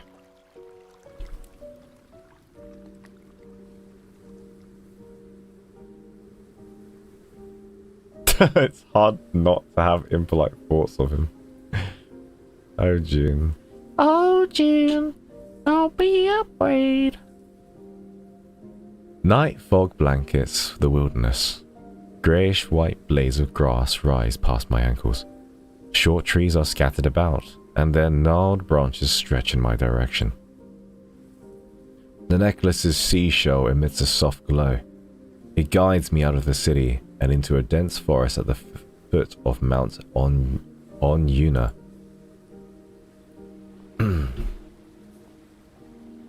What's that sound? I quicken my pace. Exceptionally bright moonlight filters through the trees and illuminates ruins covered in grey-green moss. Raphael stands in the center of the area. Water flows from his hands to lift broken stones. They're pieced together in mid-air. I continue to tiptoe, and then... Ha! I heard you breathing earlier. Who do you think you're trying to scare, mortal? You brought me here in the middle of the night just so I could watch you build a house? I recognize these as the oldest ruins on the island, but no one knows their origins. Correct. Come closer. You're in the way. Still uncertain, I move to the side. More stone bricks float upward and assemble themselves into a wall covered with fragmented inscriptions. His blood surged to form the oceans. His scales transformed into the stars above. His bones became the whales who bore the sun disk, the moon clams that measure time, the coral bridges that lead to the netherworld. That's the creation myth for how the sea god founded Lemuria. Are these ruins connected to the sea god? This place is part of the Island of Songs. I furrow my brow. How strange. The name sounds familiar, but I can't remember anything about it. As I'm deep in thought, more stones rise with the flowing water.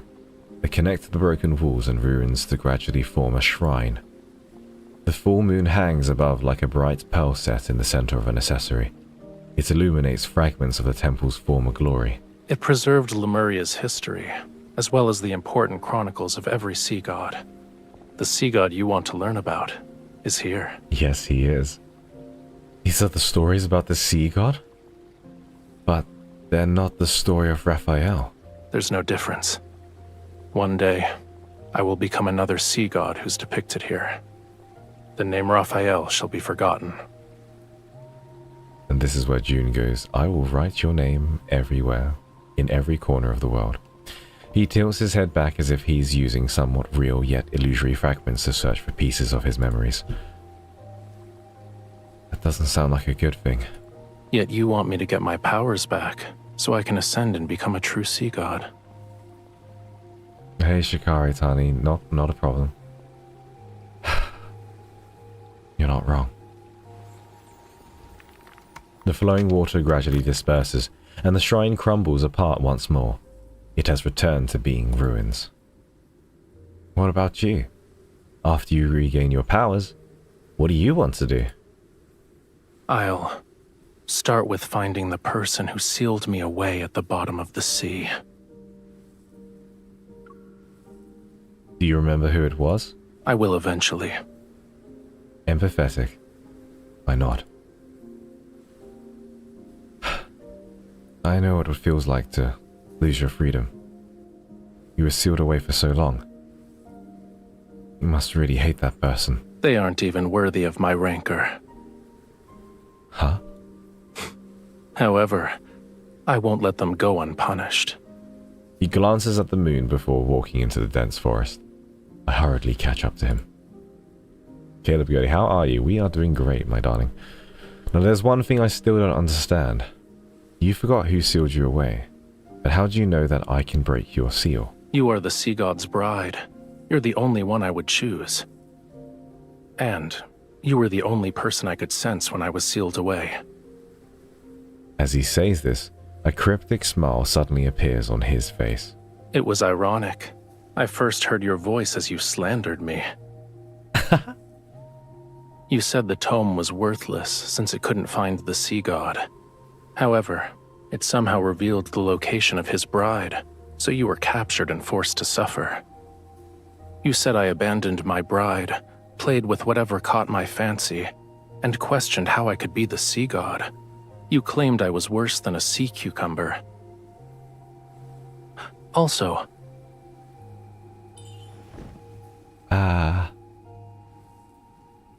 you're making up nonsense. I have never insulted you. I argue while frantically trying to think. However, I have insulted him a few times. I eventually realized that when you talked to yourself or slandered me, it meant you were in good spirits. And if there were days when you were very quiet, I could also guess what you were going through. Yeah. You really like watching people in secret, huh?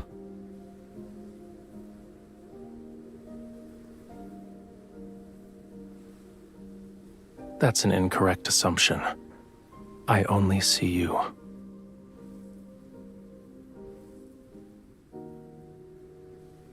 Yo, that was beautiful the way he said that. That's an incorrect assumption. I only see you. Hot. Just dead. Moonlight casts a shimmering glow across the sea's surface.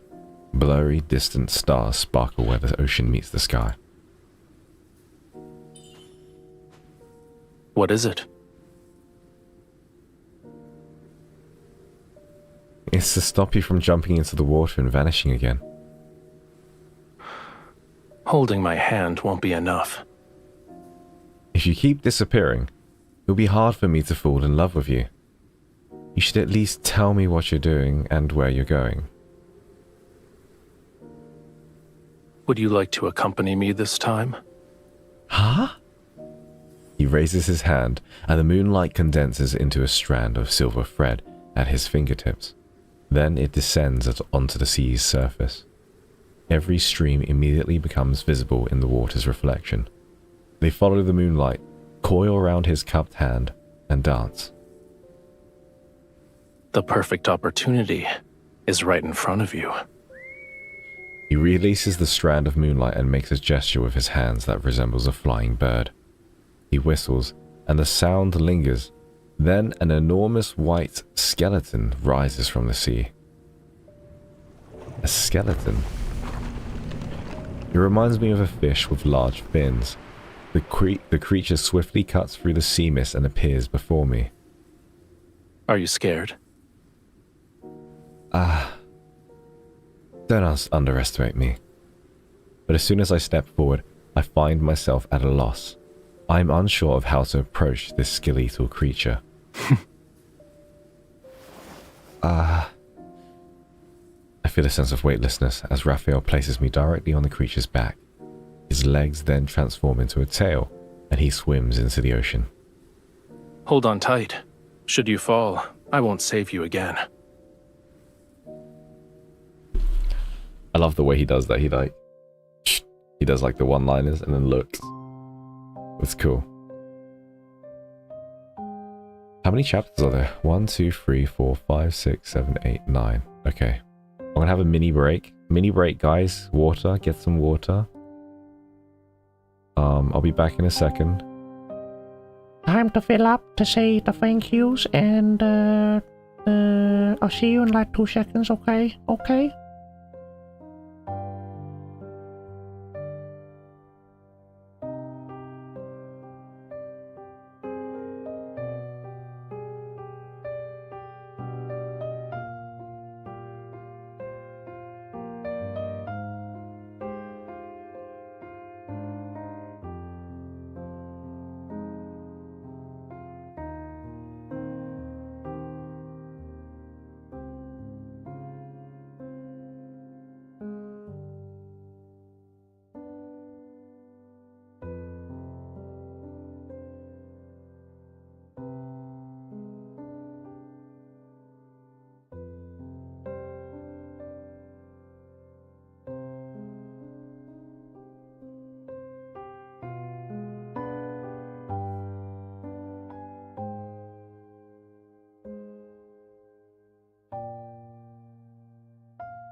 Hello. Hi. You guys ready for the next one? Okay. We're all here. We're all here back from break. Is everyone going for the pee-pee and the poo-poo?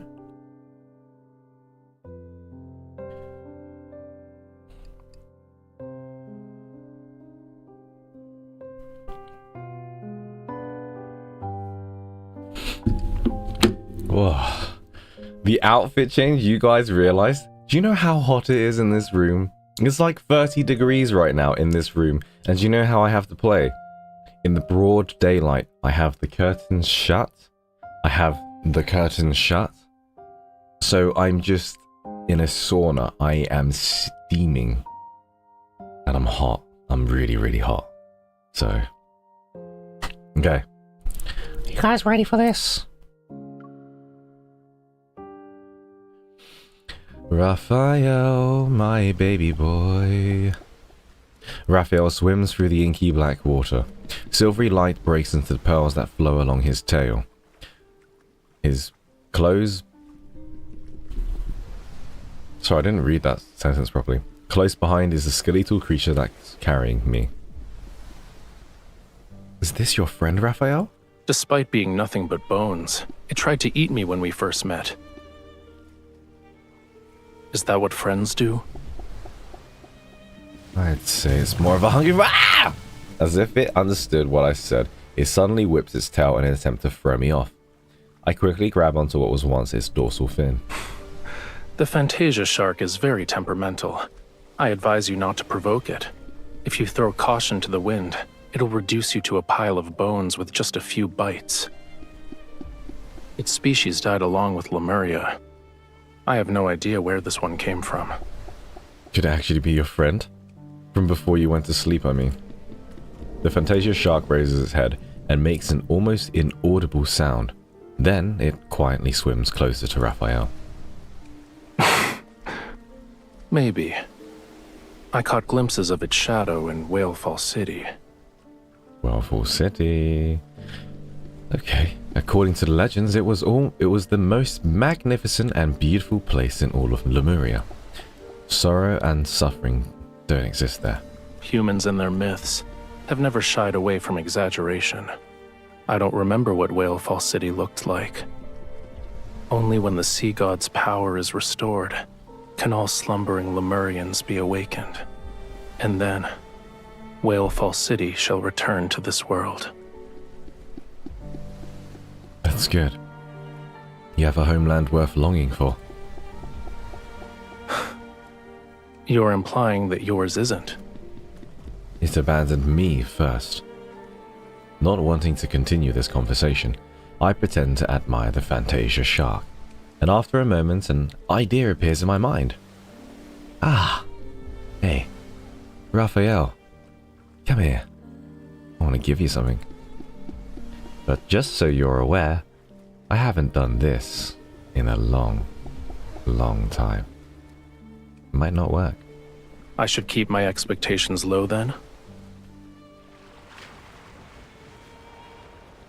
Despite saying that, he raises his hand and uses the rising waves to sit down beside me.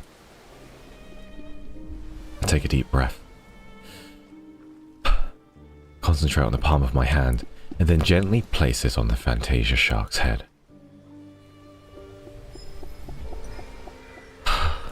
In the darkness, a faint power slowly awakens. He cautiously moves towards me bit by bit.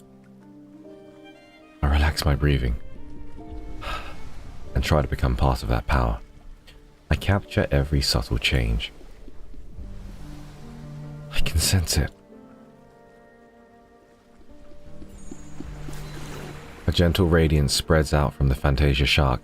Layers of blue tint the seawater and faintly reveal the silhouette of a city. While indistinct, its beautiful and magnificent form is still visible.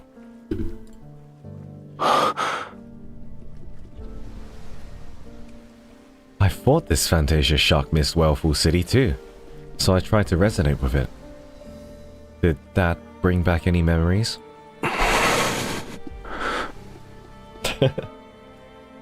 He sounds excited. Raphael doesn't say a word until the water turns black once more. I'm forced to break this strange silence. I didn't expect it to work. I haven't resonated in a long time, and I only used it to help others find lost crabs and turtles. Thank you. What? You helped me see Whalefall City. I'm expressing my gratitude. You're welcome. The moon has disappeared as sea fog descends with the heavy clouds. They engulf our surroundings. As the fog grows thicker, my doubts continue to take root in the depths of my heart. You still haven't told me where we're going, Raphael. We'll arrive at our destination once the fog clears. But just as I'm about to press for more details, I suddenly feel like my mind is being enshrouded by a fog. My consciousness becomes heavy. Something's wrong with this fog. The fog is as it should be. All you need to do is close your eyes and get some rest while you can. He just drugged us. Why did I... Wallace? Did you get enough rest? How long was I asleep? Wait,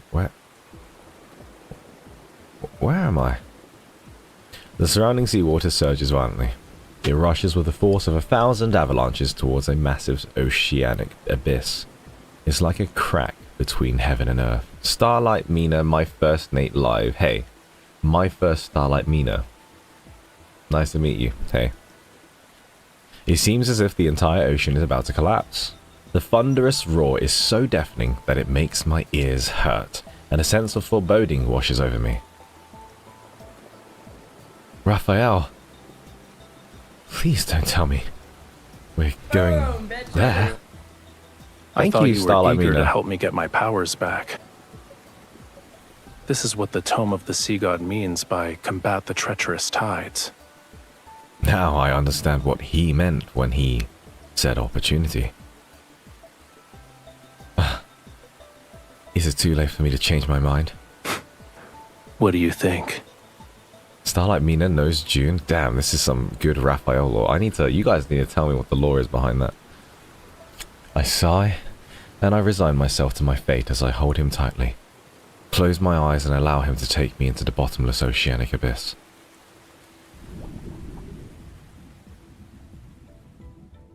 Wow. As my dizziness subsides, I can still hear the massive waves crashing above us. Everything around me is still enshrouded in darkness. My survival instincts make me grip Raphael's shoulders tightly. Is it over? It's only the beginning.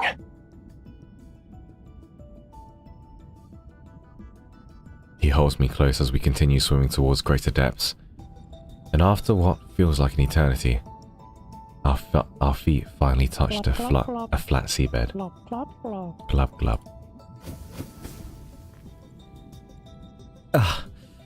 Dark blue flames ignite one after another in the distance. They move in our direction and reveal an ancient, magnificent plaza. And in the center stands a stone gate with multiple heavy chains.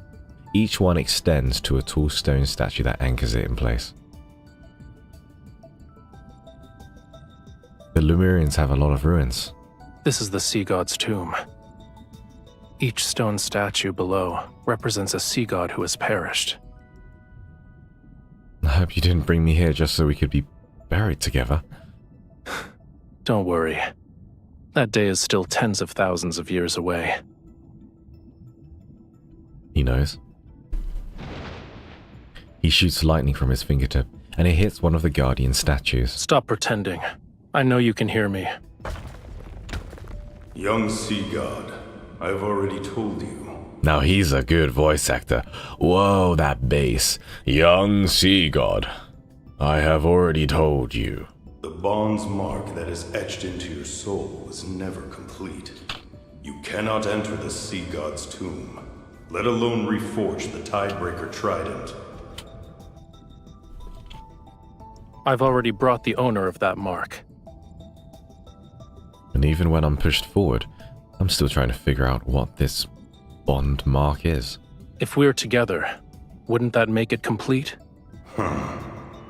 You are correct. The statue slowly turns towards me.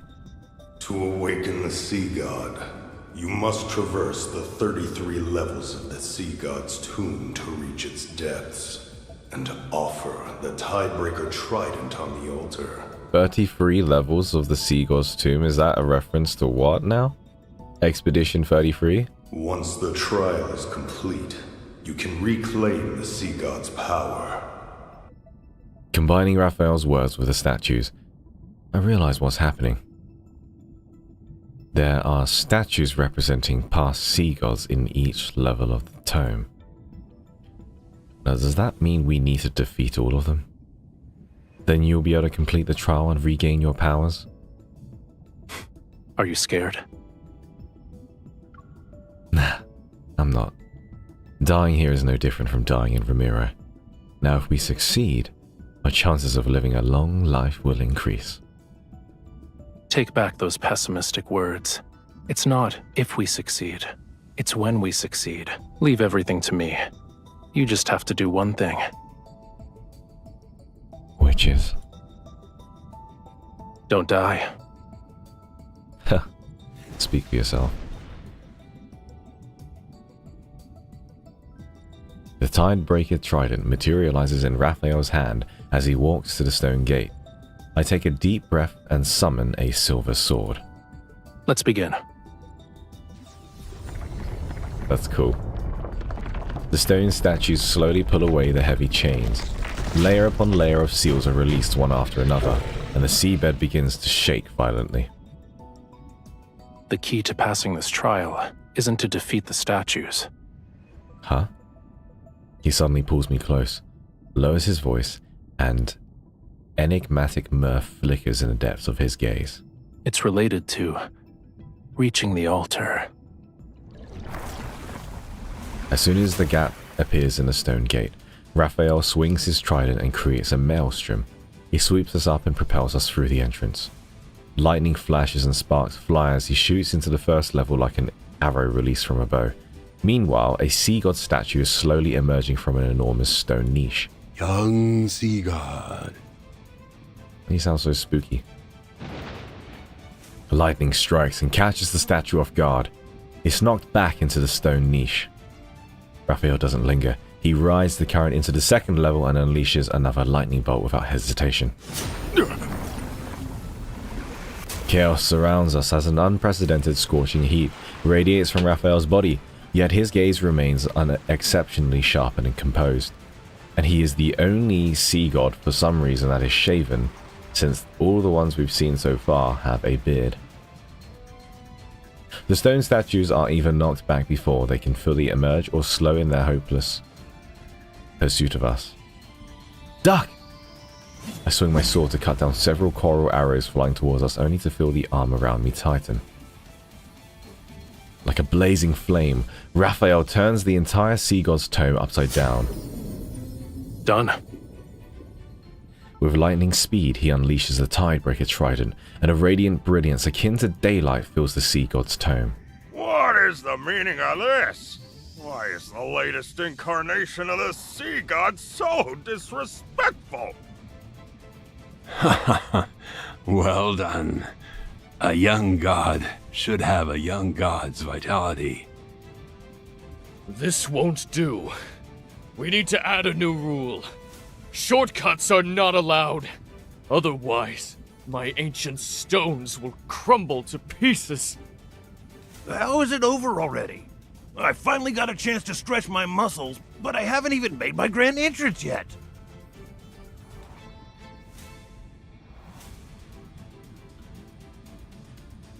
The surrounding clamor fades. Hazy threads of light gradually wrap themselves around Raphael. Ye who desires to ascend to true godhood, the deep sea shall inscribe your name. I shall cleanse thy body, temper thy weapons, and restore thy lost memories. Accompanied by mysterious chanting, a warmth power surrounds me. Something reminiscent of flowing sand surges before my eyes as a familiar voice resounds in my ears. In Lemuria, a bond best represents an everlasting vow and oath. This is when I'm so glad I did that myth earlier. Whoa! When you offer the sincerest form of worship from the depths of your soul, my soul will be branded with your mark. I will be unable to defy you. And once a bond is formed, it shall never disappear.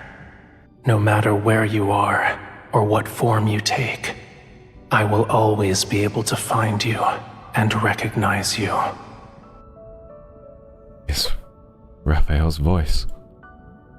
Unconsciously, I reach out my hand and touch a face that is familiar yet somehow not. His eyes still shine with the beauty of dawn's glow. However, his smile is more carefree and unrestrained and as bright as the clearest seawater.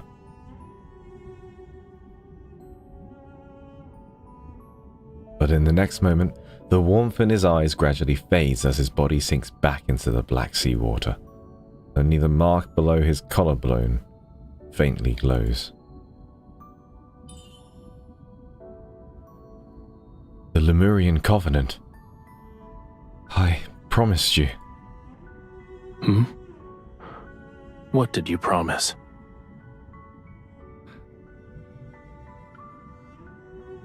I'm willing to give you my heart. My sincerest form of worship.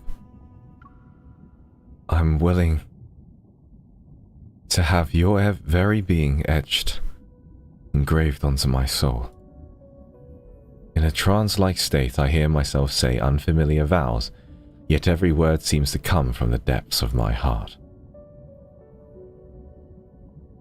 I gave you my heart. He takes my hand and places it against the glowing mark. Everything is clear to me. Before you fell into a deep slumber, we had formed a Lemurian covenant.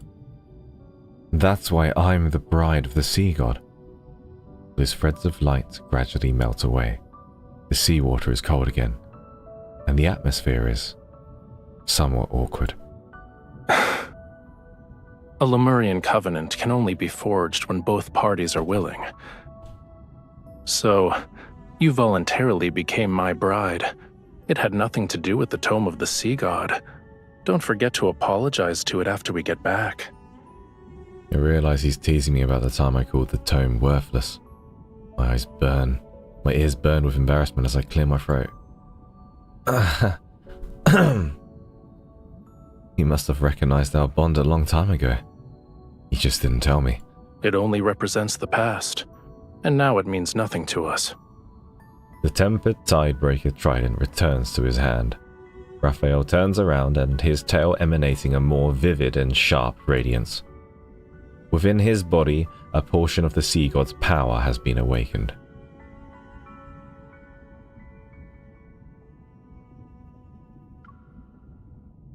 You want to deny the fact we were once in love? You're embarrassed, huh? I am not. He's blushing a little bit. Is he blushing a little bit? Are you blushing, Raphael? I think you are. He ignores my provocation and grabs my arm to swim upwards, but then he stops. You're hurt. What? I follow his gaze to look at my back, but I don't see anything and I don't feel any pain. It's just a minor wound. It's not.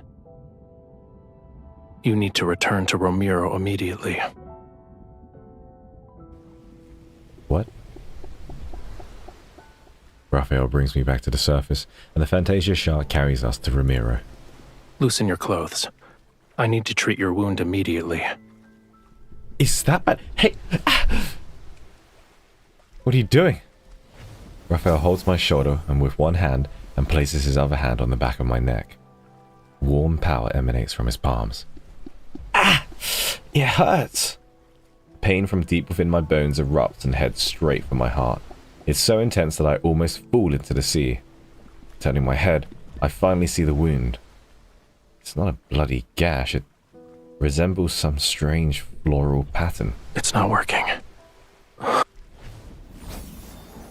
Stop! Ah, you're making the pain worse.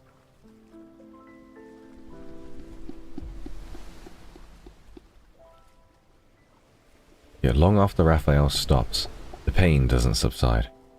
I break into a cold sweat, and the drops reach my eyes. They trigger another kind of sharp pain. Hang in there. Once the fog clears, you'll feel better.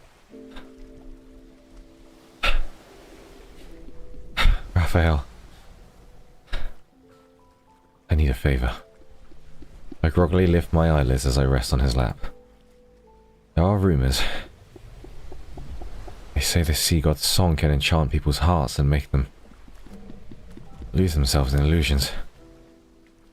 Could you possibly? Don't believe baseless rumors anymore. Can't you try? I'll use our bond and,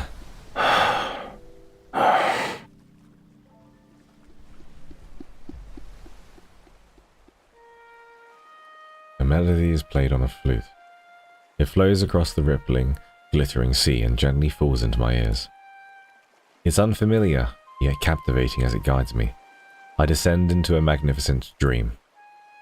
I try to memorize every note as it flows. I don't acknowledge the pain anymore. Guided by the rhythmic sound of the waves and this melody, I slowly close my eyes once again.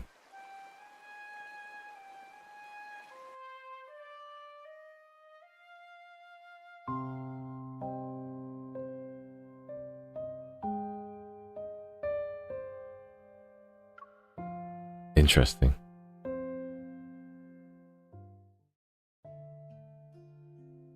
After returning to Romirro, Raphael immediately confines me to the temple, the request that I don't go outside until my wound has fully healed.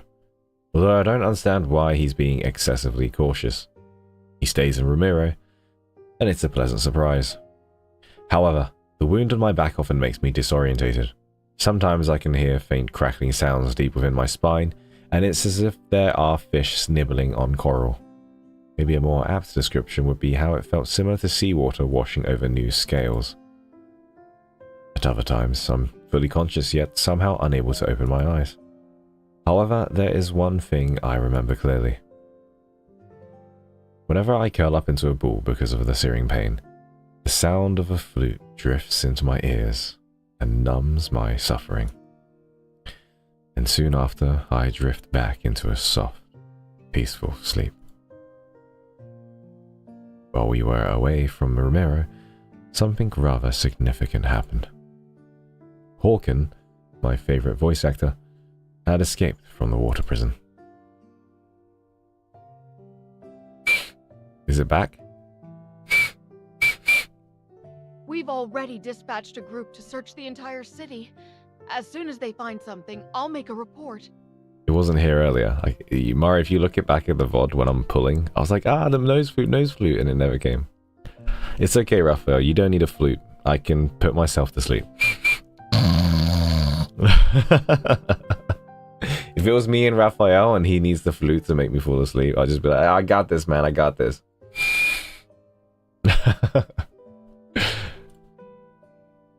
Ouch. Peya, the lady in waiting, immediately falls silent outside the curtain. I hold back a gasp and turn to glance at Raphael. He's applying medicine to my body. Since he heard about Hawken's escape, he has remained unfazed. There's not even a trace of anger or displeasure on his face. I'll deal with this myself. Call back the people you sent out. There's no need to search anymore. Yes, Your Highness. When I wave my hand, Peya quickly retreats as if she'd just been pardoned from execution. You let him escape. Beasts of the deep only bare their real fangs when facing death. Humans are no exception. Making him believe he still has a glimmer of hope will force him to reveal his plans. Aren't you afraid he might have a secret weapon? You should be prioritizing your health. He applies a slight pressure with his hand. I subconsciously try to pull away from the pain, but he grabs my shoulder and presses me back onto the bed. This ointment is made from gold feather algae. It's the best medicine for wounds in Lemuria. Stay still if you want to be hale and hearty again. And be gentler. I am being gentle. Are human bodies so fragile that they can't withstand a tiny amount of pressure? Yet he still lightens his touch as he applies the medicine, his cool fingers gliding down along my spine.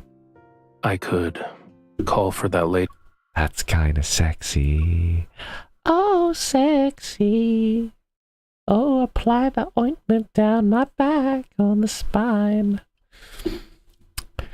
That is hot. Be in waiting and have her take care of you instead. You're doing well. I like it when you look after me.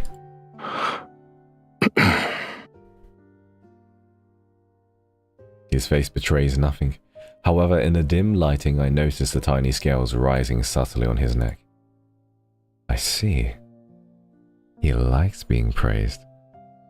I quietly take note of this small discovery.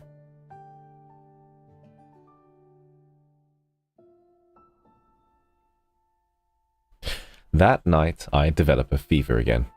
It often happens during these past few days. Raphael says this means my wound is healing, but feeling dizzy with a parched throat is still a miserable experience. Raphael, could you hand me your tail to cool down again? No. We agreed that last night would be the last time. Through the translucent curtains, I can see him lazily soaking in the pool, his tail creating ripples across the water's surface. It's not like I'll do anything. I only want to lean against it for a bit. Whose fever became so severe the last time that she thought she was eating fish. Guilty, I close my mouth. The heat inside my body is still making me miserable.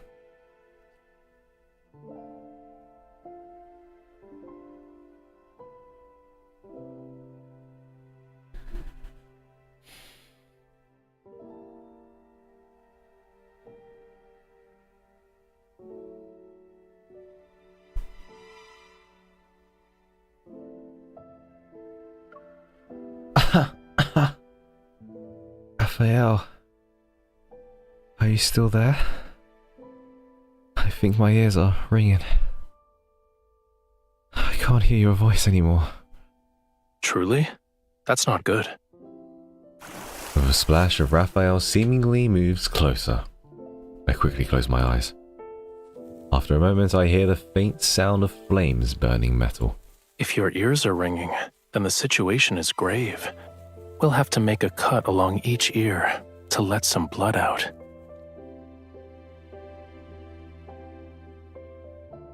I quickly sit up and grab the small knife that Raphael is holding over the candle's flame. You're done with your jest? It's not a good habit to give up halfway.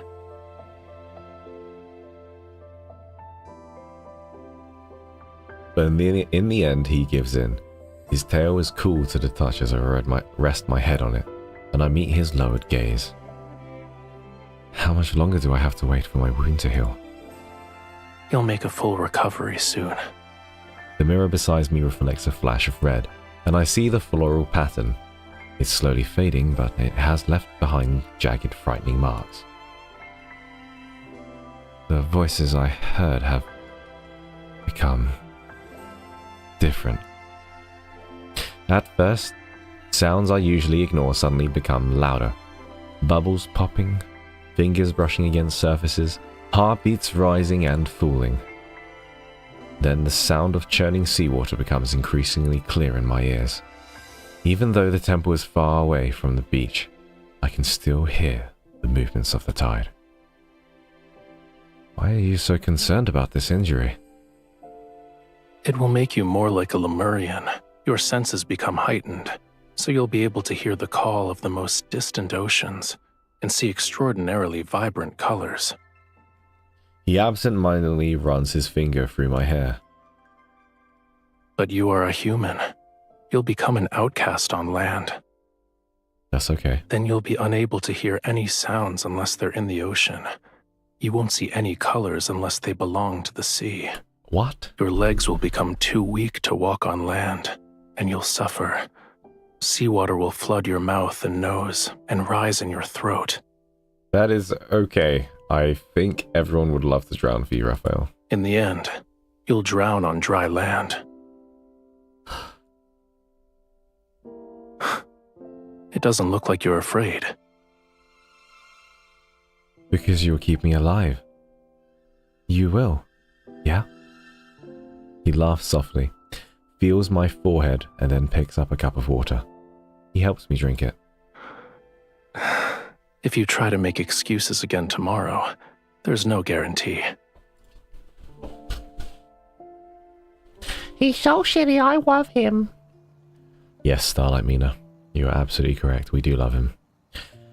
As I slowly recover, Romiro's short summer arrives. The scent of flowers which had been absent permeates the wind.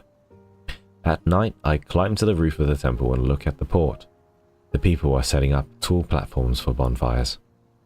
Perhaps they're preparing for the sea's gratis festival once again, centuries later, to express their reverence for the sea god.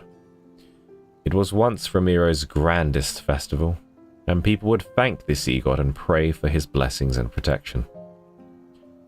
I already know that Raphael has no interest in a frivolous festival.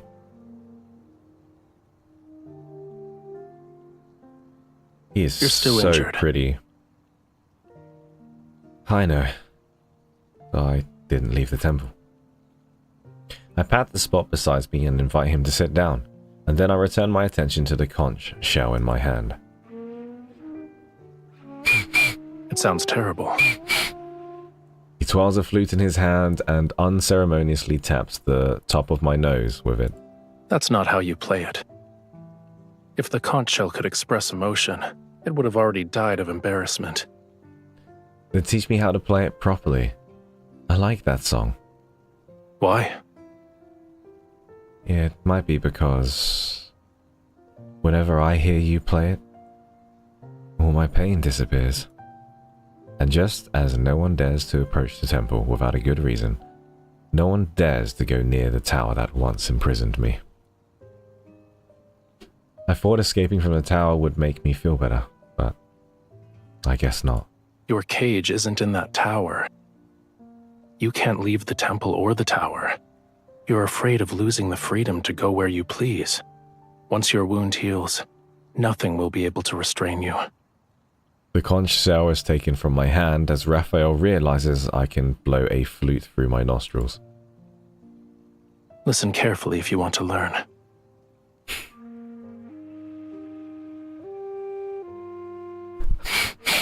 Oh, it's disappearing. It's going away. No, Flute Man! Flute Man is going.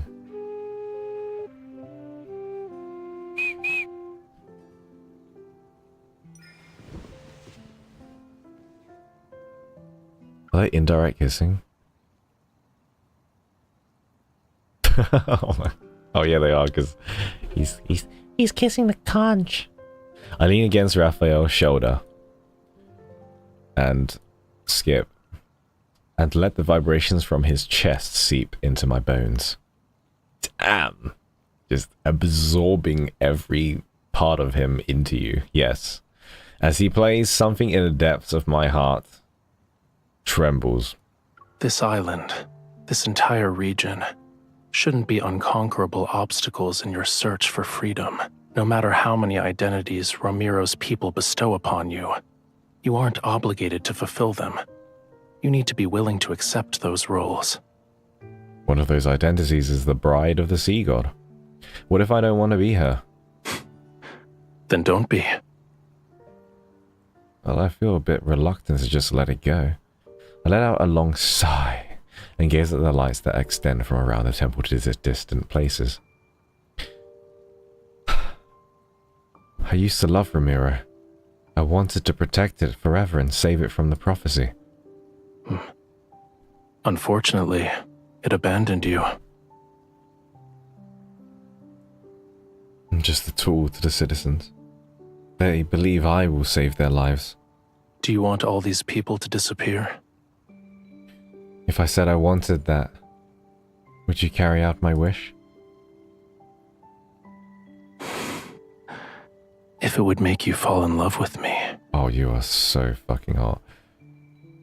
I tried to imagine their deaths, but I doubt that will make you happy. What would make me you happy then? When I don't respond, he hands me a long scroll. Ooh. Those ladies in waiting delivered it. That is not a long scroll, Raphael. What is that? I look down and notice several ladies in waiting at the steps of the temple. They meet my gaze and bow nervously. I suppose they want me to preside over the rituals for the first day of the Sea's gratis festival. I see. They're representing Romirro in an attempt to win your favor. When the time comes, you'll have to confront many of the people who abandoned you. With apparent playfulness in his eyes, he brushes aside a strand of my hair that the wind had blown across my face. How will you respond? What would you do? If it were me... His fingertips moves down and rests over my trembling heart. I'd ask this heart about what could make it happy. He's so sweet. Gosh darn it, Raphael. You little cutie pie. I want to squeeze you. I want to squeeze you.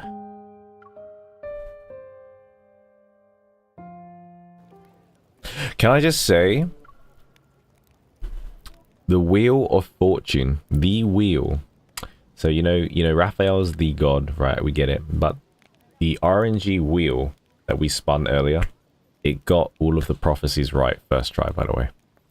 It said I wouldn't get the 5-star on the 50-50. It was correct. It said I would stay free to play. It was correct. I'm just saying, I think the 6th LI is going to be a representation of gambling and the game of chance, basically.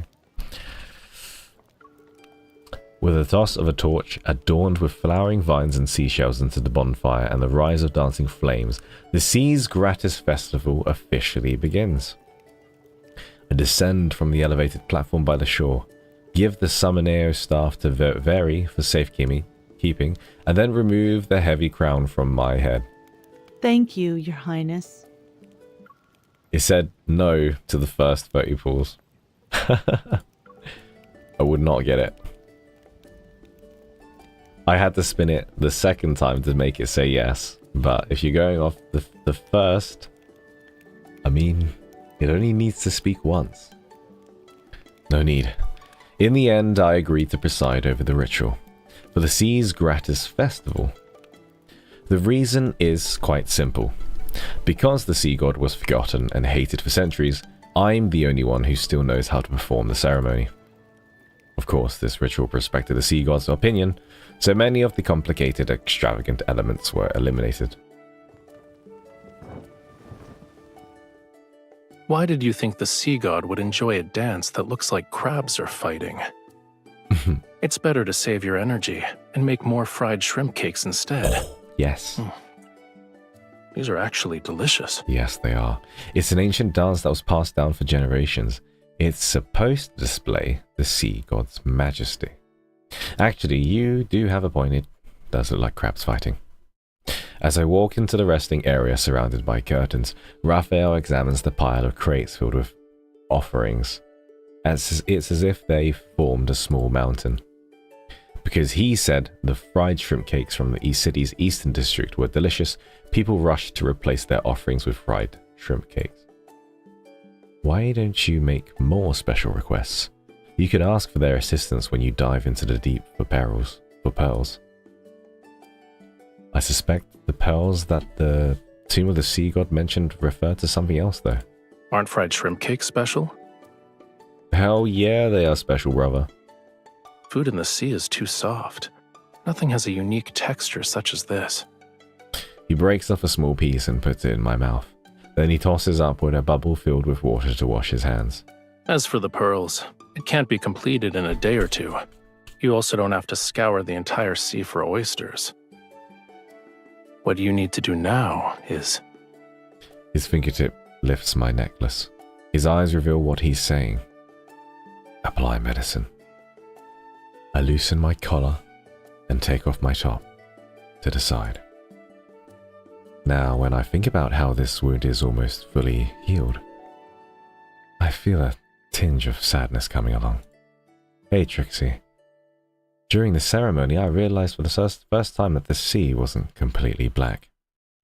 The sound of waves drifts in leisurely from behind the curtains. It embraces my ears with a gentleness I never thought was possible as he caresses my body. I also never imagined that fragments of rainbow-colored light shimmered beneath the dark-colored waves and among towering white crests. Don't say that. Once your wound heals, you'll have plenty of ways to see it again. Alright. Raphael. Now you're getting better at taking care of people. You don't hurt me anymore. If I couldn't do this simple task well at this point, wouldn't the sea god's divinity be tarnished? However, should you miss that pain, I can help you experience it again. Nah, that won't be necessary. Hey, stop! Your Highness, someone has brought a prayer flower basket. Veri, who just lifted the curtains to enter, pauses. Her gaze shifts from Raphael's hand to my shoulder. Then she speaks as if she didn't see anything. It's for you and the sea god.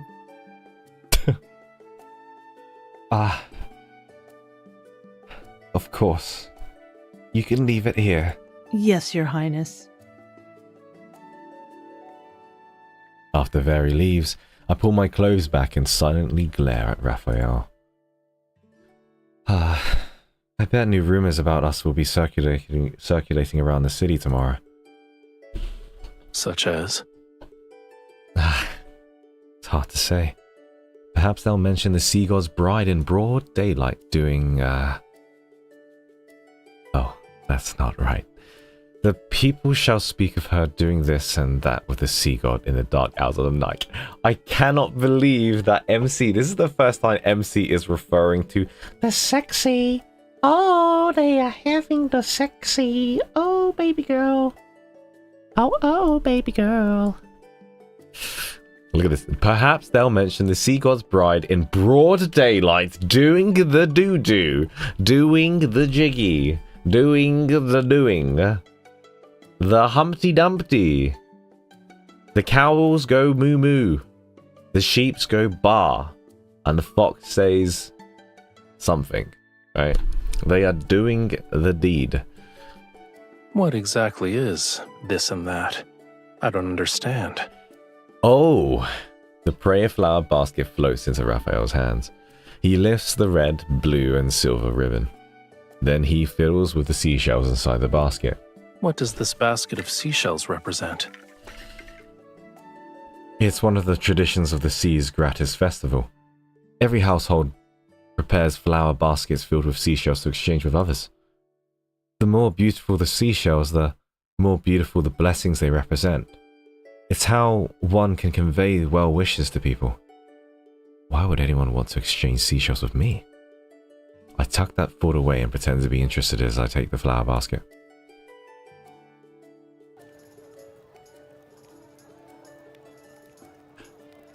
Hey, this is like Lemuria.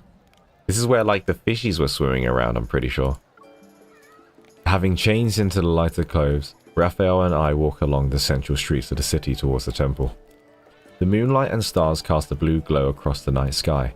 They're like seawater flowing along the horizon as they rise and fall with the clouds and mist.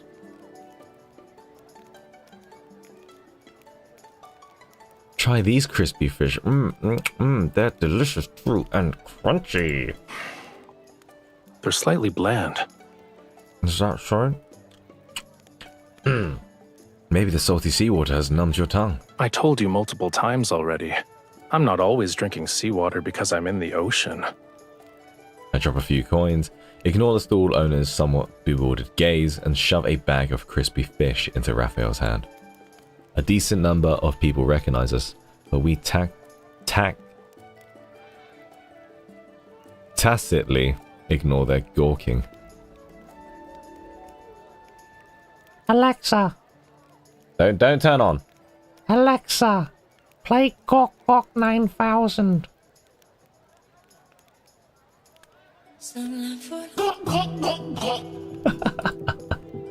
Oh my gosh, Alexa answered. No, shut up! Alexa, stop! Okay. Everyone's so confused at the chat. What? What is this blasphemy? When did they put up that statue over there? I saw craftsmen hammering away at it not too long ago. At the end of the path stands an exquisitely detailed, majestic statue of the sea god. He wields a trident as he stands above the white caps. 1, 2, 3, 4. Your abdomen is well defined. They're putting a lot of effort into flattering you. A chance a little too much. What do you mean? It's a faithful depiction. It's far more accurate compared to the previous sea god statues. The older ones were extremely imposing and masculine. Their beards were longer than their hair. When I heard your voice for the first time, I couldn't believe you were the sea god. You sounded too young. You're not wrong. You saw it yourself in the sea god's tomb. Those sea gods had flowing beards longer than their hair. I take a moment to recall the statues I saw there. You're still the most handsome one. You have my thanks. He raises his hand slightly, and the seashells placed near the base of the statue shimmer with a crystalline light. It's akin to a silent response from a god. Seeing my questioning look, he smiles. I still believe humanity's faith is fragile. The slightest touch can shatter it. Just However, like my thighs. The meaning of festivals is equally important, whether they are here or where Whalefall City used to stand. Just for today, I can let them be happy for a bit. It's not difficult.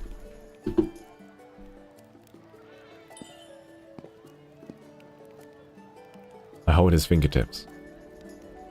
Raphael, before you fell asleep, you must have been a likable sea god. Even though you've lost your memories, you still long for Whalefall City. You want to awaken all of the Lemurians and bring them back to their homeland. Making unfounded judgments like this is usually a dangerous sign. Who says it's unfounded? On a small scale, you dislike human worship, yet you still respond to their wishes. On a larger scale, you saved everyone during the lunar eclipse despite the fact they hated and insulted you. And most importantly, I loved you once.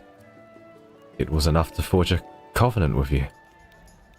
At least that proves you're worthy of affection. You're worthy of being loved. That is so cute. He's blushing. Now it's your turn. What? I gave you plenty of compliments. Isn't it your turn to compliment me now? This MC is literally acting like every Raph fan. Like, this is good. Your eyes are bright. Your hair is soft. And you remind me of a proud little crab when you smile. When you're angry, you're like a prickly sea urchin. Does the last part count as a compliment? Of course. If you lived at the bottom of the sea for thousands or tens of thousands of years, you would know how precious it is to see even a sliver of vibrant color.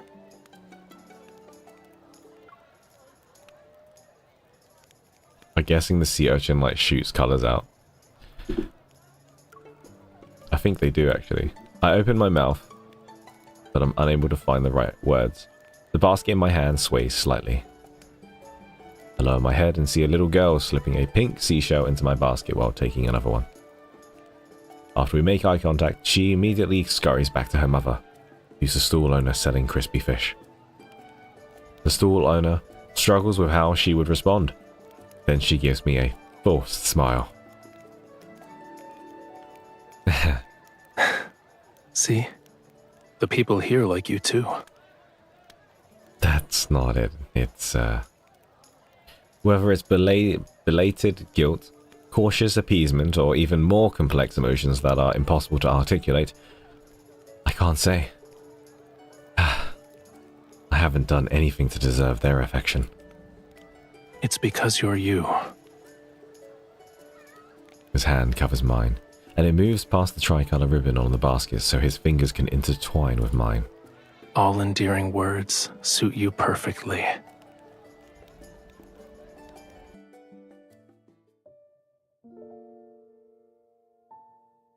By the time we return to the temple, there are a few more colorful seashells in my basket.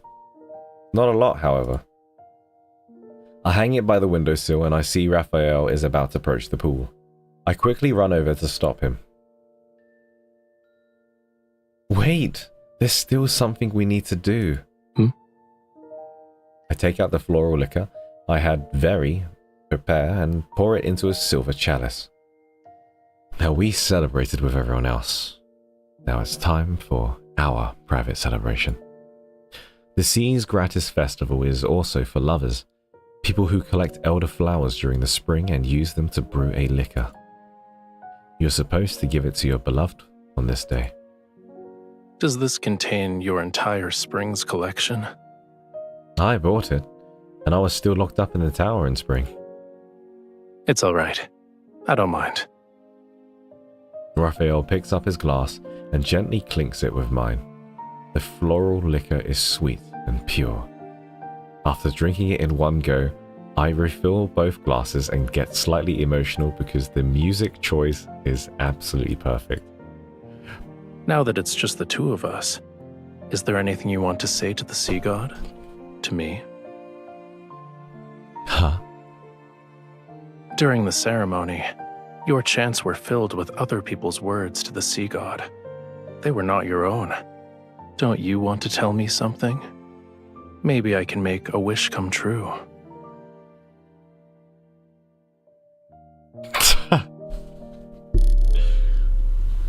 Oh my gosh, this is June. I keep calling out June, I'm so sorry, but June, this is you, isn't it, honey? This is like for the lore fans, isn't it? The lore fans. Don't become the sea god, and this is for the Wrath fans. Okay. Then I wish you could fall in love with me soon. That doesn't count. You little shit. Why is it so difficult for you? It's too easy. Think of a more ambitious wish. As our glasses clink and the floral liquor slowly disappears, Raphael suddenly holds out his hand to me. You told me that during the Seas Gratis Festival, humans exchange seashells to give blessings to each other. I've already given you a seashell. Shouldn't you give me something in return? Oh, I'll give you a seashell. Just lie down over there on the bed. I touch the seashell necklace around my neck. I rack my brain for what feels like ages, yet I can't think of anything that would be of equal value. I slip a pearl ring off my finger. Now, I've worn this since I was a child. It's not the pearl that the tomb of the Seam God told you to find, but I'll give you a blessing that only belongs to this ring. May all your wishes come true. Now, when that time comes, remember to take me to Wailful City.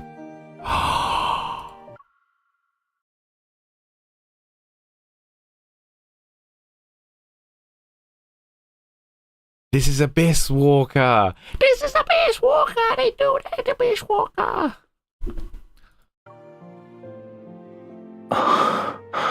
And he remembers. I heard that rings are often gifts that symbolize romantic devotion in the world of humans. Does this mean you've fallen in love with me?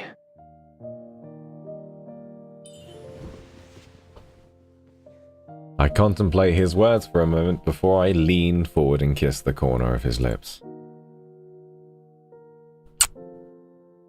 What do you think? I think I need some more convincing proof.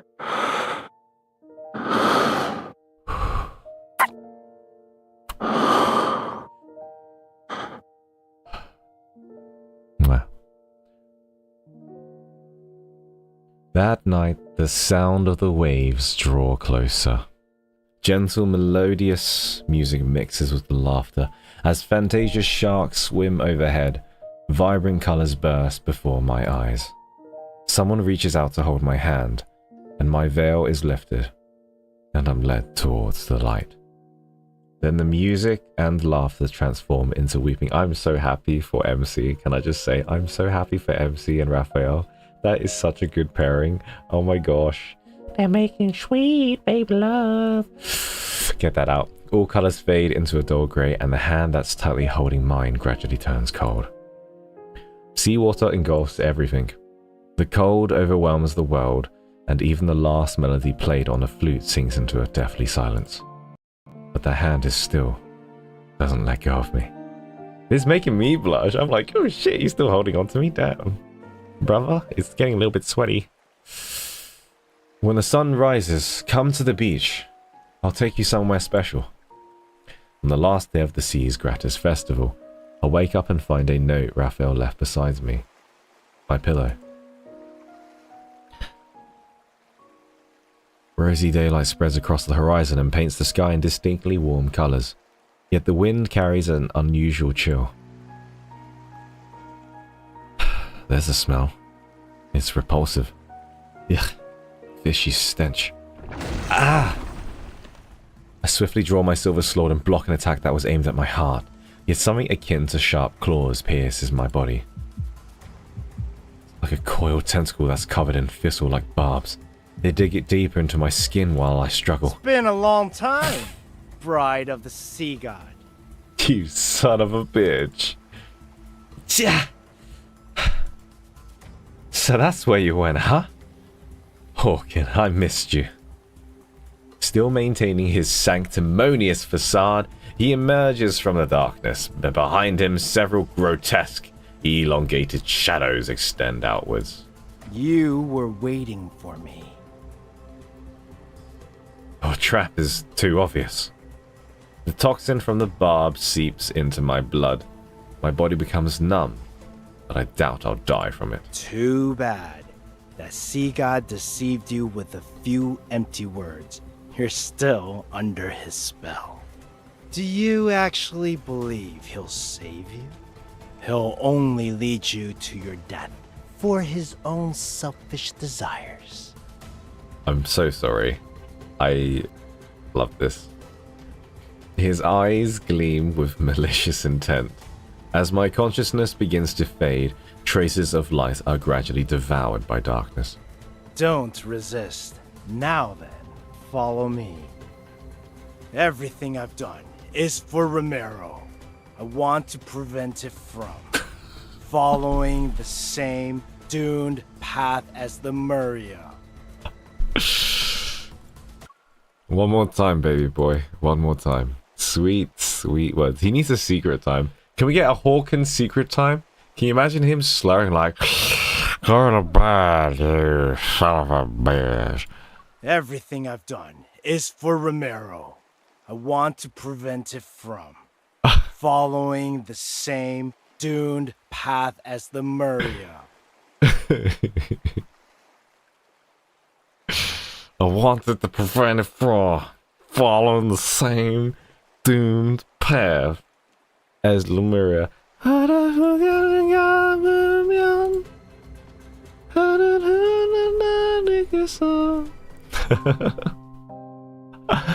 Oh, I love him. I love him. He's such a good villain. Can we get Sephiroth like this? I don't need badassery. I need comedic villains. I'm gonna catch you, MC, just right over there, you little shit. The pain in my shoulder wakes me, and as I open my eyes, I find myself in a cage I know all too well. My hands and feet have been shackled.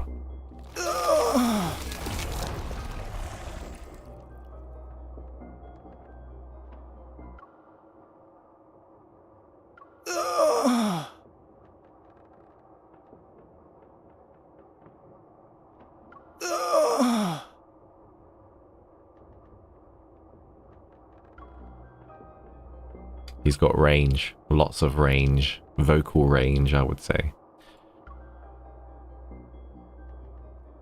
Sensing a putrid fishy smell, I see a massive, grotesque shadow on the wall. It's accompanied by the sounds of something viscous being torn and being peeled apart. I suddenly recall the spell he cast on me, the one he used to control me. Indeed, it's an ancient curse. But it's far too weak to control my bride. These magics can't be wielded by humans. Tell me where you found it.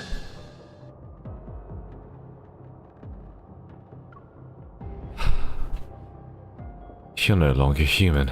So what? To save Lemuria, this pain is nothing. The shadow on the wall suddenly contracts. A moment passes and it slowly returns to a humanoid form. With so many sea monsters parasitizing your body, aren't you afraid they'll eventually devour you? You'll be turned into a real monster. The human body is too fragile. It's incapable of helping me in my quest to revive Lemuria. I'm sure it's too fragile for the amount of alcohol that you're consuming, Mr. Hawken.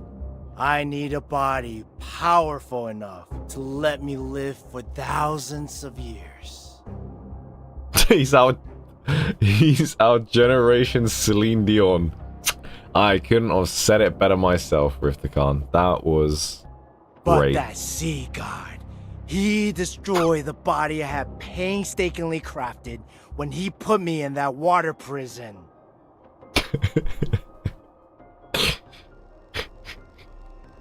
This needs to be an entire video in itself of just me listening to this wonderful man's voice. Wonderful. Like, it is so peak. It is the highlight of this myth for me. Like, I didn't expect it, but this is the highlight of the myth right now. He forced me to devour more, and I turn into what you see now.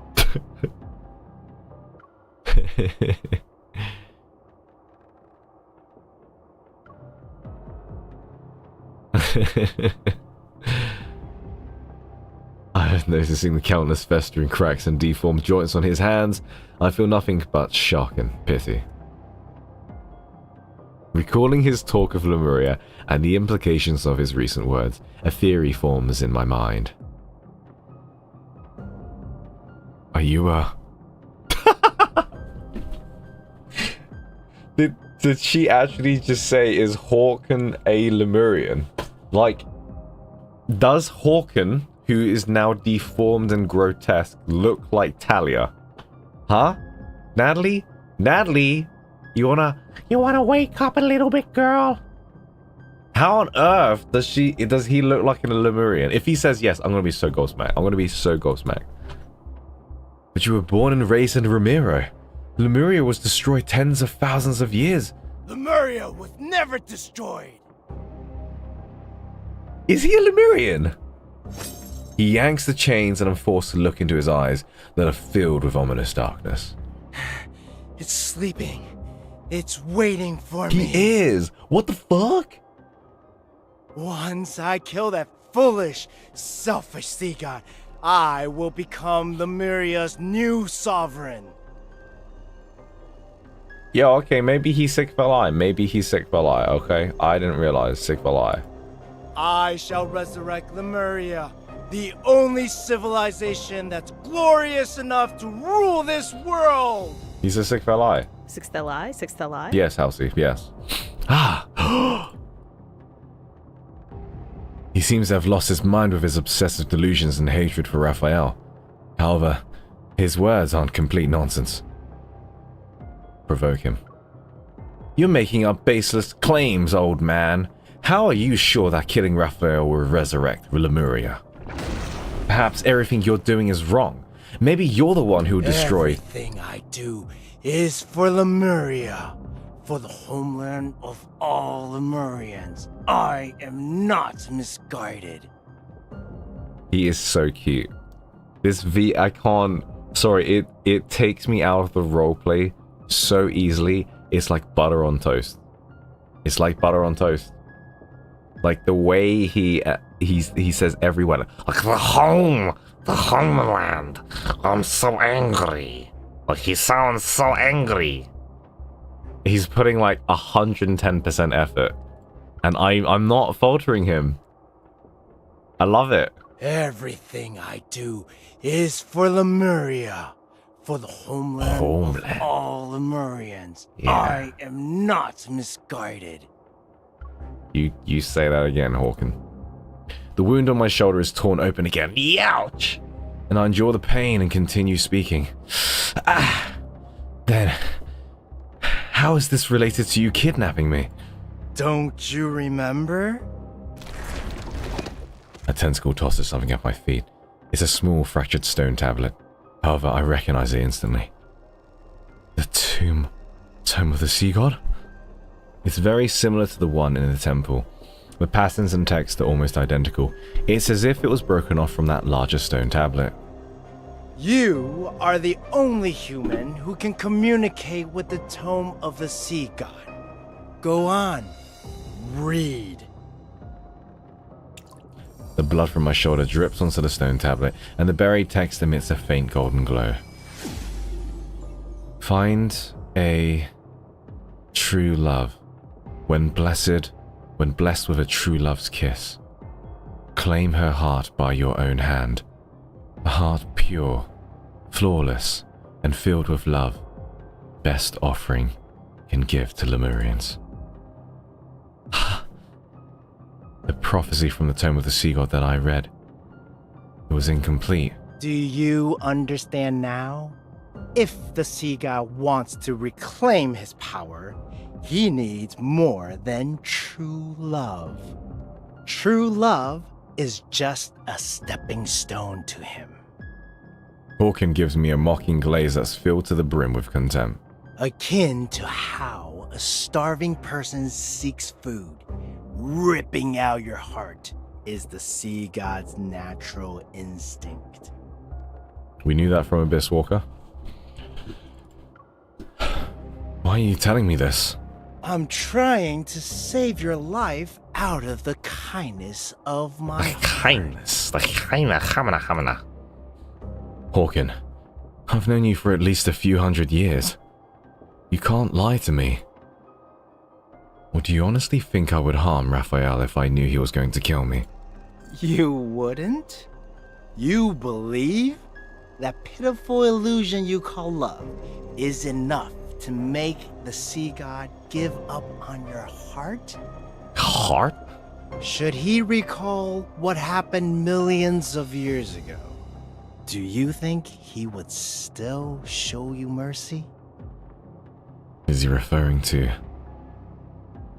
what happened before Raphael fell asleep? Hawken pulls out a bottle covered in verdigris and unscrews the stopper.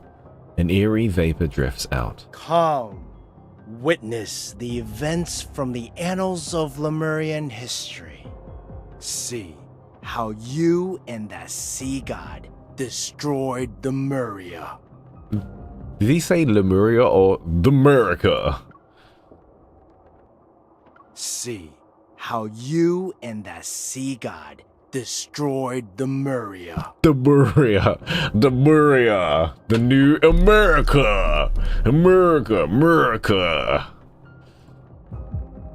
I hold my breath, but the eerie vapor seeps into my skin in an instant, invading every fiber of my being. And within moments, dormant memories awaken, like magma breaking through a frozen earth. It burns every blood vessel and nerve in me. It hurts. Searing pain tears through my body. My mind is plunged into chaos, yet something gradually comes into focus. Are you willing to be my follower? Raphael.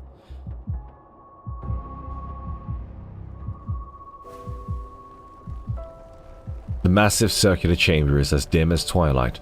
The ground trembles as fractured stones cascade down from the dome ceiling. We're finding out what happened when they went in that building. This is...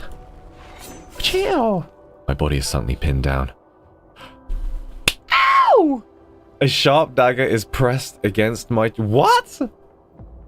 My body is suddenly pinned down. A sharp dagger is pressed against my chest. It's drawing drops of blood. Raphael. No. That's not right. The Raphael before me is a brighter, more radiant young man, yet the dark blue flames that burn in his eyes and his expression are unnaturally detached. And in his hand, he tightly grips the sharp dagger. It's poised, ready to pierce my heart. I can't make a sound. I grab the handle of the dagger and use all my strength to fight against death itself. The trembling tip of the dagger freezes. Run. The detached hostility returns to his eyes as blue and golden light radiates from his body. As my follower, you must offer your heart to me. A Lemurian bond holds great power, but it's also a chain. The sea god should have no weaknesses or constraints. My struggle is futile. The blade sinks deeper into my chest. Blood falls as the pain spreads.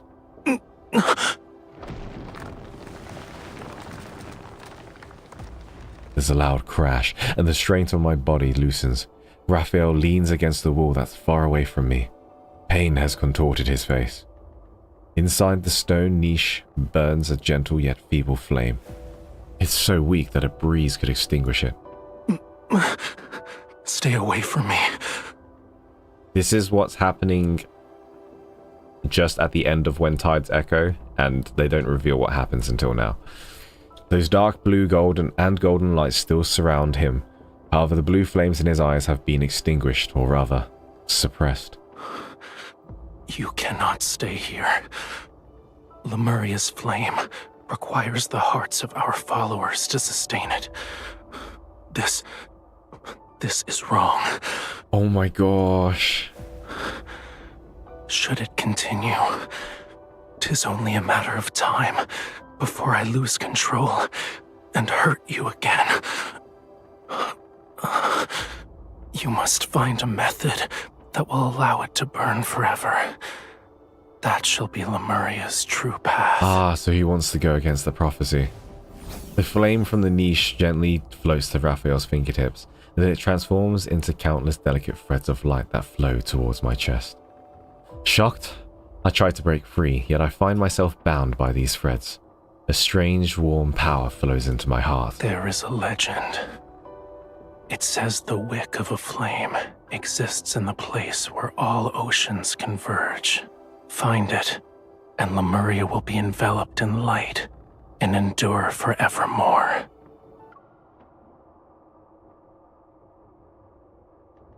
The One Piece.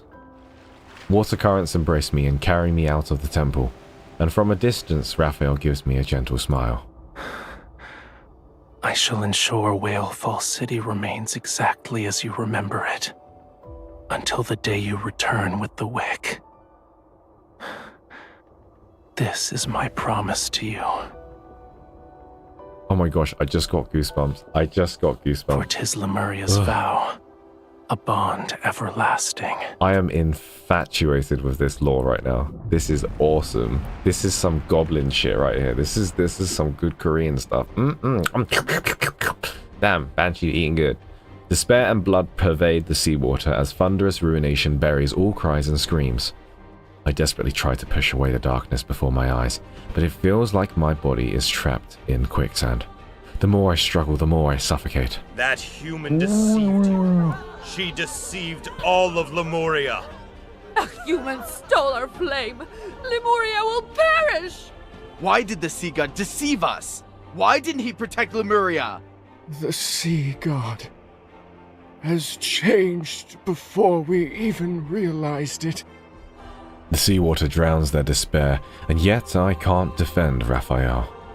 It isn't Raphael's fault. It's because I didn't fulfill my promise to Raphael. There was no wick that existed in the place where all oceans converge or at the end of the sea. Lemuria could never exist forever. Lemuria was a civilization that should have never existed. Destruction was its predetermined fate. The last god of the sea perishes. Along with Lemuria, they dissolve into the ocean. It's not a slumber, it's oblivion. He will disappear from this world. I will never be able to find him, see him, hear the songs he plays for me on the flute, or see his smile. My heart silently cries out, and it awakens the unwavering determination of my former self. I won't let Raphael die. I will save him. And the price that must be paid, it doesn't matter.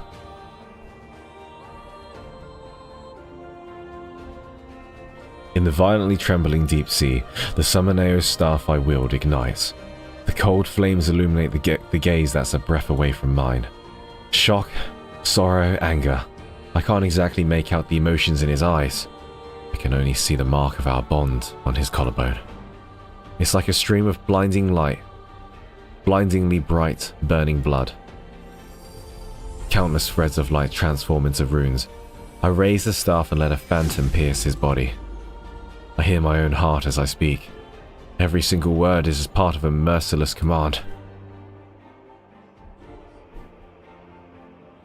With the power of Lemuria's vow, Raphael, you shall be forever imprisoned here until Lemuria welcomes the opportunity for rebirth. Until the world reaches the moment when you can be awakened. His divine gaze, once clearer than seawater, transforms into a black tide. It freezes when he looks at me. You betrayed me. Once the seal is complete, he's plunged into the depths of those abyssal waters. I hear a deafening sound as if the entire ocean is being split apart. Boundless black waves surge in from all directions. His dissipating figure becomes rain that falls upwards. I will cut out your heart with a dagger honed, my darling, and in love's name, your heart will become my faith. Your body will be washed clean, shine like a pearl. I will care for your heart. I will care for your heart. Till we meet again, and you reclaim it for yourself.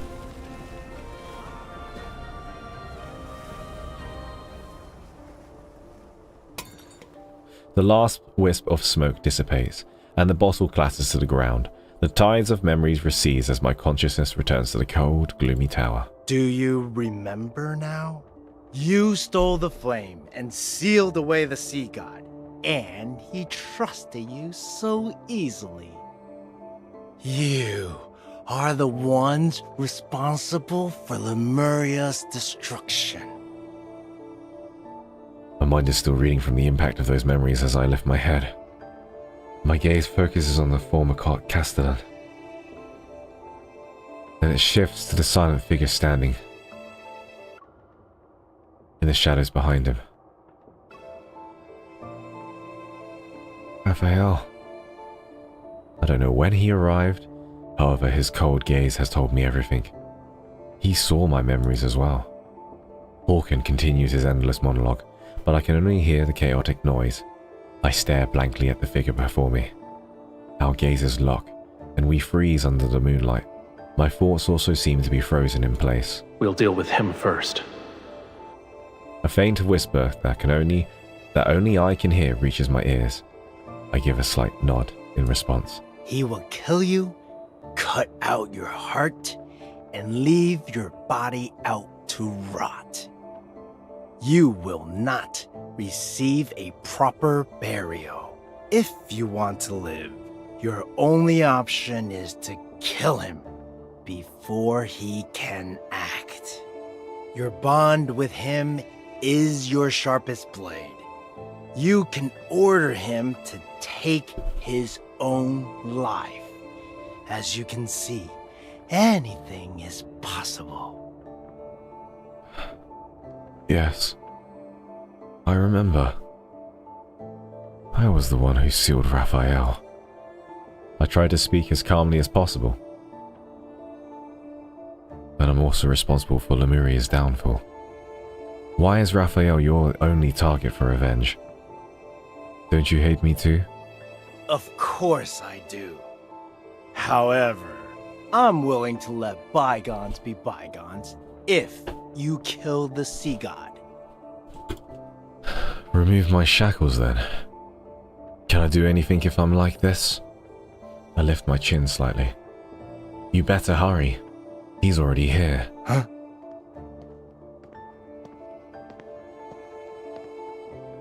A tall, slender figure appears under the moonlight. Raphael raises his hand and summons the Tidebreaker Trident. How convenient.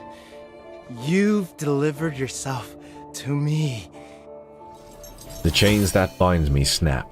I rub my sore wrists and before materializing a silver sword, I take 2 steps forward. In the suffocating silence, Raphael is the first to speak. It was you.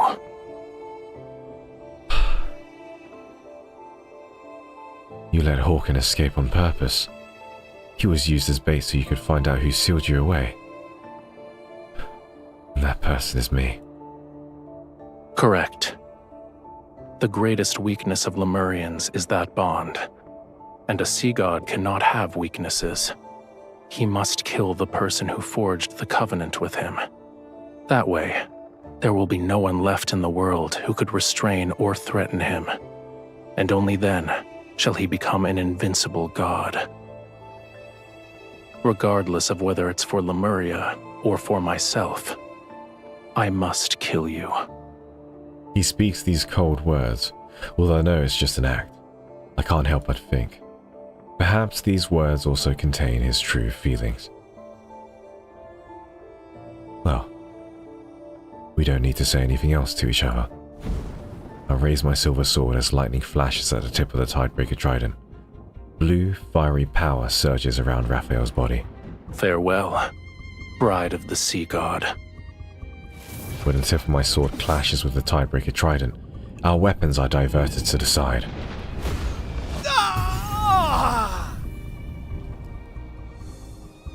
As the light fades, Hawken's eyes are filled with terror, yet he cannot move. His body shatters amidst the flying sparks.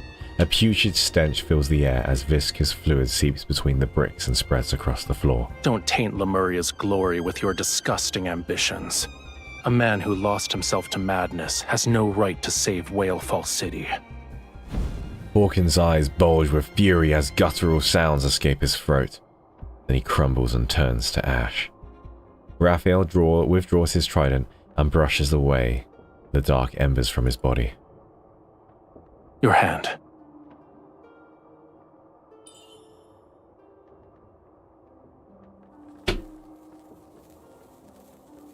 The small flame dances from his fingertips and travels up my forearm. The fluid and bloody marks left by the shackles disappear. You are afraid of me. What's wrong? Did you think I would actually kill you? I'm not afraid of you. I'm the one who sealed you away.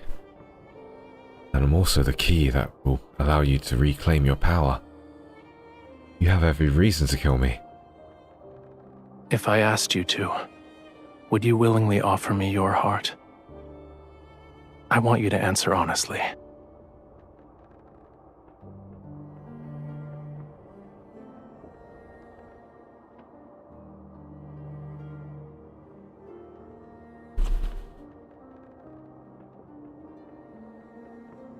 If I'm going off this Natalie that doesn't know much about Raphael,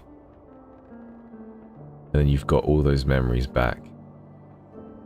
Yeah, you would, wouldn't you? This heart has always belonged to you, and I promised it to you before. So yes, I'm willing to return it to you. Then why are you crying? And I blink and realize tears are threatening to fall from my eyes. Being willing doesn't mean I'm not afraid of death. And I owe you an apology. And I understand it can't erase a fraction of your suffering. His fingertip is cold as he presses it against the spot where my beating heart is. Our noses almost touch. We're so close that one breath would close the distance between our lips. What I want is a heart with pure and utter devotion. Its love for me should come from the very depths of one's soul. Do you think it is that? I don't have an answer for you. And even if it was, this heart now bears an invisible fissure that can never be fully amended. The answer is clear. Your heart is of no use to me. For now, at least. We just breached 90 viewers, guys. Hey, 90 people. Hey. Go back. I'm getting very emotional, so good timing, guys. Good timing. You little shits. You only come 90 people? Yeah, you only come when I start crying, huh? Your injuries haven't fully healed yet. You should get some rest. Alright. Drink some water. Let me just pour in here. Let me drink some water. I agree.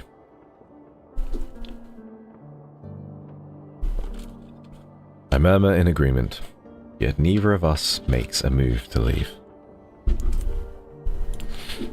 The moonlight casts shadows on the window bars.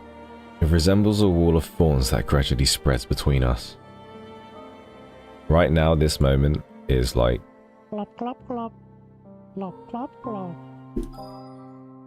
Very sad. Oh boy, here it comes! Here it comes! Ah! Boom, bitches. My name is Pi has followed. Hello, Pi. Hello, Pi. Thank you for following.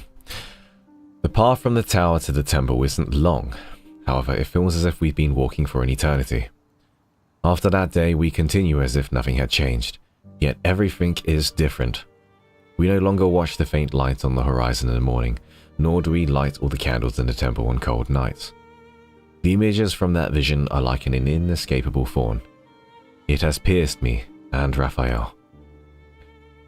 Dusk falls when Raphael tells me he will temporarily leave Romirro to search for the pearl in the deep. It's mentioned in the Tome of the Sea God. We part ways on the beach.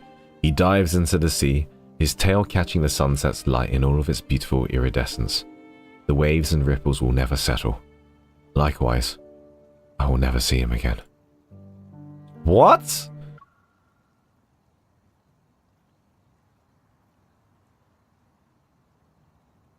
Temporarily leave?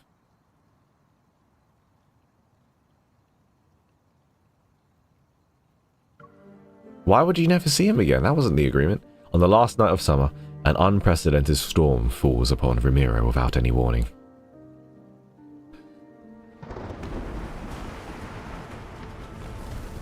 The water has risen past an average person's waist. With the rain, they rapidly engulf every building, shop and slope. I watch from the top of the temple. Beyond the rain lies a hazy black ring surrounding everything. The sea water surges and churns. I only gave out the order to reinforce the embankments and clear the waterways. Unfortunately, when faced with this kind of storm, it's futile. Another building collapses. The rising waters carry the rubble, and people screams in all directions. Someone bobs up and down in the current. The black water carries them towards me. Help!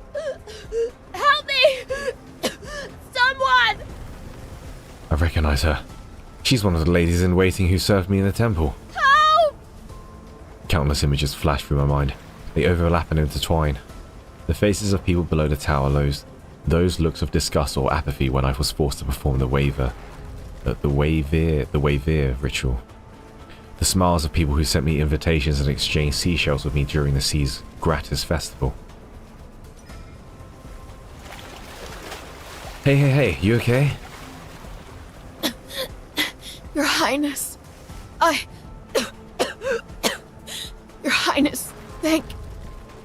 The nearest shelter is to the north. Go. Before she thanks me, I harshly interrupt her. The lady in waiting steadies her weakened body. Her eyes, once soaked in despair, flickers briefly with hope before it dims. The flood has washed away all the city's shelters. Aside from me, there are others who have nowhere to go. Carrying debris, the roaring flood crashes against the temple. The building trembles, yet it still remains steadfast. When I was 15, I oversaw its renovation with the intention of making this symbol of faith as solid as the heavens. It was designed to stand tall for centuries. Tell everyone to take shelter in the sea god's temple.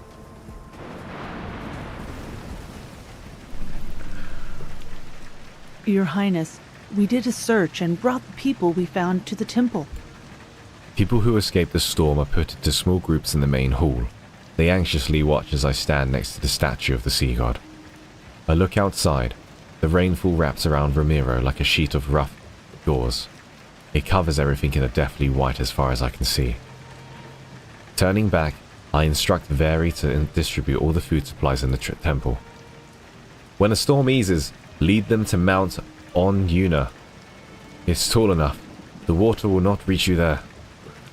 After I give out my simple orders, I ignore the anxious gazes and hushed discussions around me as I turn to leave. Your Highness? Yes.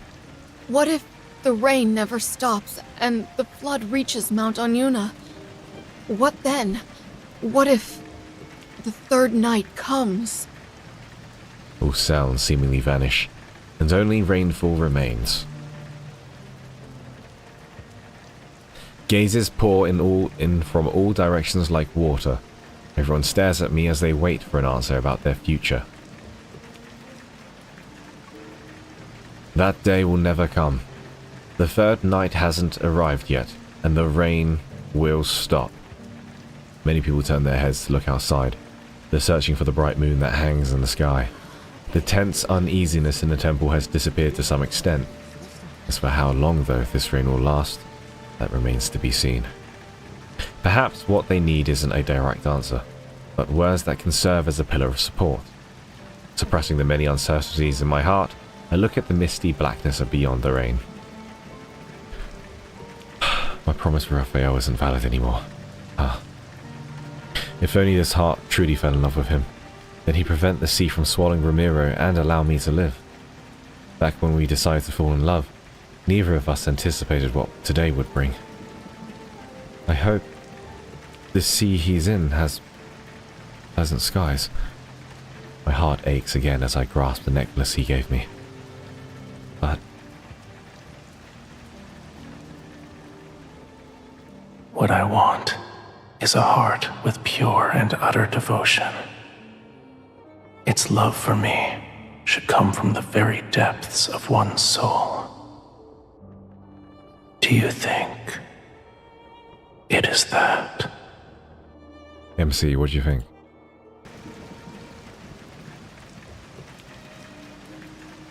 I still can't give a definite. You are serious, girl. I still can't give a definitive answer to the question Raphael asked me that night. However, no matter what happens, I can't let Romirro sink. I must survive until the day I see Raphael again.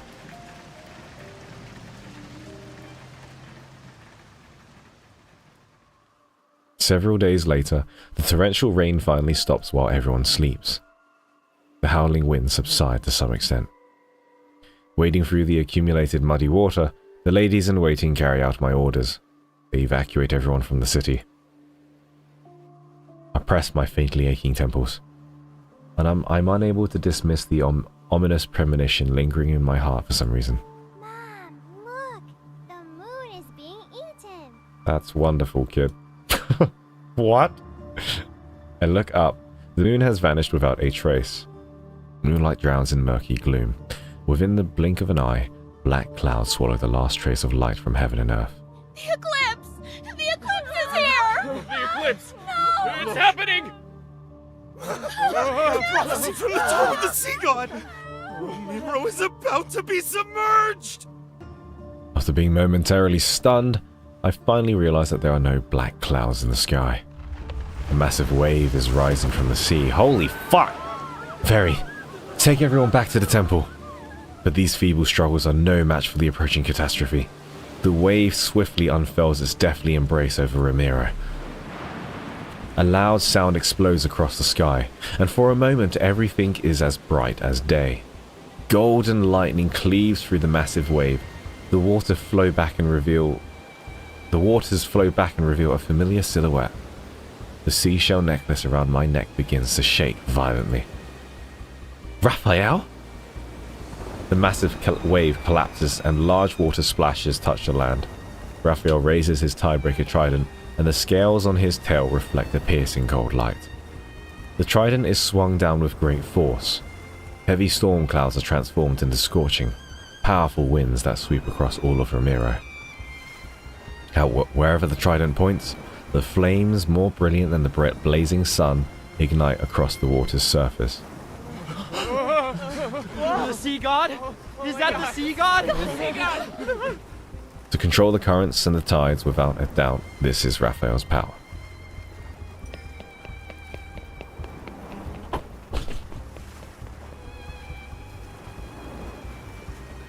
Like mountains, the towering waves are stacked on top of one another. They spiral upward under the force of wind and fire to form columns of water that pierce the sea like spears. The violent ocean is suppressed by the sea god's ferocious power.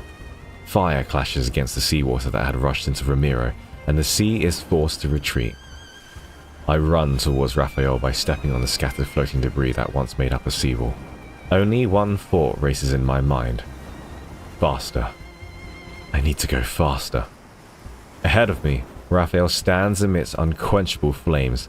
His long hair is disheveled by the wind. Raphael! Water and fire illuminate Raphael's eyes as he looks at me. A divine power surges in his gaze. It's as fierce as the turbulent currents surrounding him. Not even a trace of my image is reflected in his eyes. You shouldn't have come here. Return to the shore if you don't want to be reduced to cinders.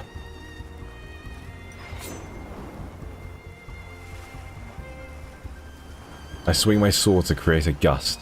It cleaves the flames and I leap through the opening to reach Raphael. Ignoring his trident that's positioned as a barrier before me, I grab his rigid arm and forcefully intertwine our fingers. This is exactly where I should be. Death will greet those who attempt to wield a sea god's power with a human body. But I'm the one who has a bond with a sea god.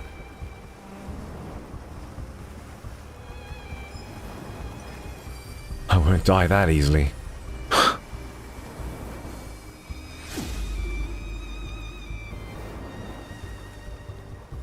As soon as we resonate, a scorching heat that feels like it could burn everything spreads from Raphael's palm to my body. Divine power surges, and at the same time something else flows into my heart. In my daze, I realize everything Raphael has never put into words. In the dark depths of the ocean, the sea's ritualis hymn drifts down ethereally from the surface. It awakens his anticipation that has been suppressed for eons. During one of Romirro's short summers, the indifferent sea god's heart experienced pure contentment and joy for the first time. After he left the temple with the excuse of searching for pearls, the waves undulated like his fluctuating thoughts. Huh? All that time we spent together, my feelings for him were never unrequited. Raphael supports my waist as he hugs me from behind. His embrace is scorching hot. Feel it. Now wield it as if it were your own. Divine power collides with my nerves. My power boils, My blood boils as my eyes become the same colors as Raphael's. Power representing heaven and earth advances from between our fingers. The last wave that threatens Romirro is intercepted by fierce flames. Damn! Suddenly, the waves freeze just as they're about to surge forward with a howl. A beam of sunlight breaks through the thick clouds and shines upon me and Raphael. Immediately, the waves fall as if weightless.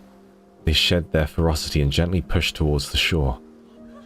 My heart beats like a drum, but it's quickly drowned out by jubilant distant cheers of relief from those who narrowly escaped disaster. The tide has receded.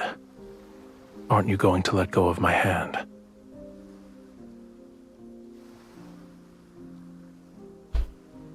I turn my head. The burning divine power in Raphael's eyes slowly fades, and they return to what I'm familiar with. I tighten my grip on his hand. What will you do if I don't let go?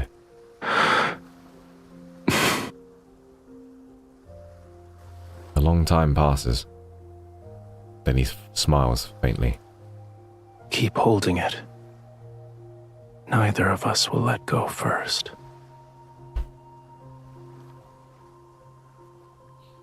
No, I know what's gonna happen. No. No. Don't give me the happiness in that chapter 8. Don't give me the happiness. No. No, I don't want to click this. This is just like Crisis Core. I know what's gonna happen. I don't want to finish it. I don't want to finish it. I don't want to finish it. I actually don't want to finish it. I'm...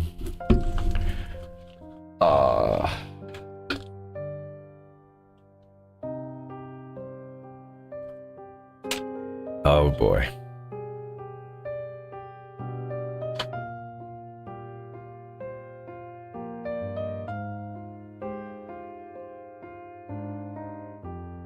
I don't want to finish this.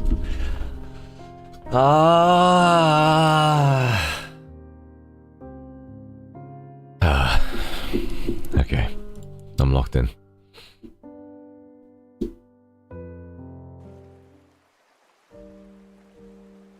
Houses that were once submerged reappear. The ships once swept away are pushed back to shore by the waves. People emerge from the temple where they sought refuge. They slowly begin to rebuild their home. And after finding some medicine in the temple, I return to the shore by the port. Raphael is leaning against the rocks.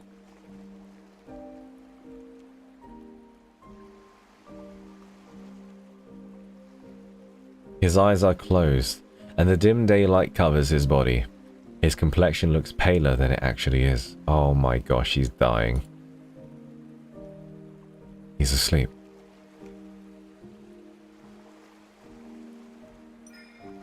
I dip my finger into the ointment made from gold feather algae. Then I gently apply it to the wounds on his arms. Although he appears alright at first glance, I soon notice several barely perceptible wounds on his body. Barely perceptible, sweetheart. I can see this from a mile away. This man is bleeding out. Be gentle. It hurts. You called me fragile, but a sea god's body isn't that sturdy either. Despite saying those words, my movements become slower. I treat his wounds with the utmost care. Weren't you searching for pearls in the deep? Why did you return? Hold your hands. Here. Intertwine them. You thought I wouldn't? Oh, fuck. This is gonna be bad. I thought you'd be upset for a longer period of time. I'm not upset. However, that doesn't mean I didn't care. I'm not upset either. His finger touches my palm and gently traces one of its lines. A Lemurian bond grows stronger with love. The deeper the connection is between the two parties, the more powerful it becomes. Why is he blinking so much? Oh, he's so affectionate. Our bond was so powerful that you were able to seal me away for thousands, no, tens of thousands of years.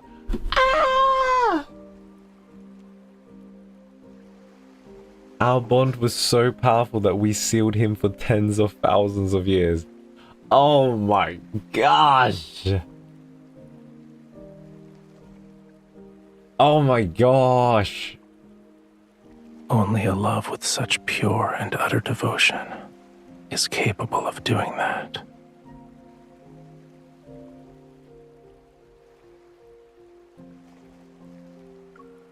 It sounds like you haven't made peace with it. Of course not. He suddenly lowers his head and bites my knuckle. However, I don't dare to pull my hand away. It wasn't a day, a month, or a year. What I endured is longer than what a human can possibly comprehend. Millions upon millions of years. How could I possibly let you off so easily?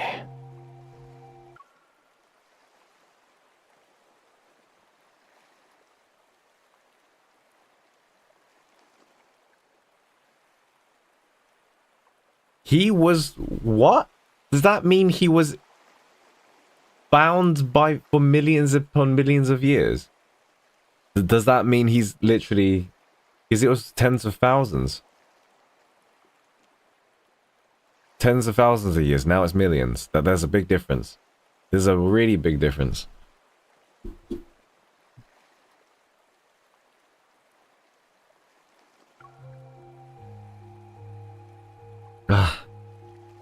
Of course. You need to avenge yourself by never leaving me again. Do you know the saddest part is? Because we're human, right? So we only have like, what? 60, 70, 80 years of life? 90 years maybe? And so he has to wait for us to just be reincarnated again.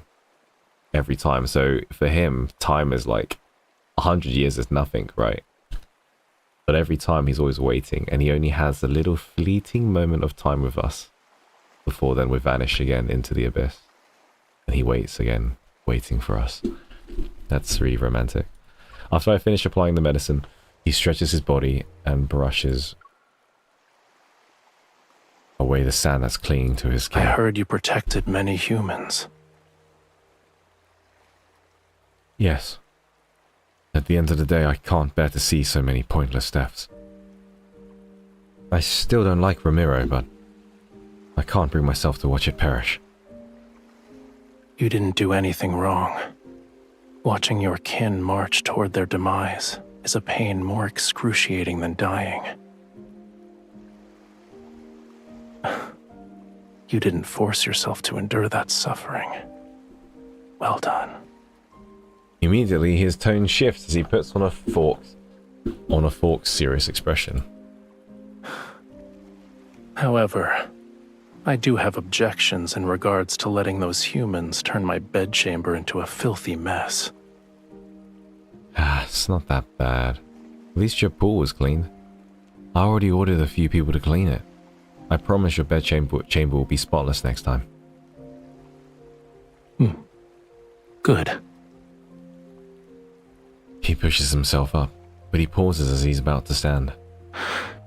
What is it? It's nothing.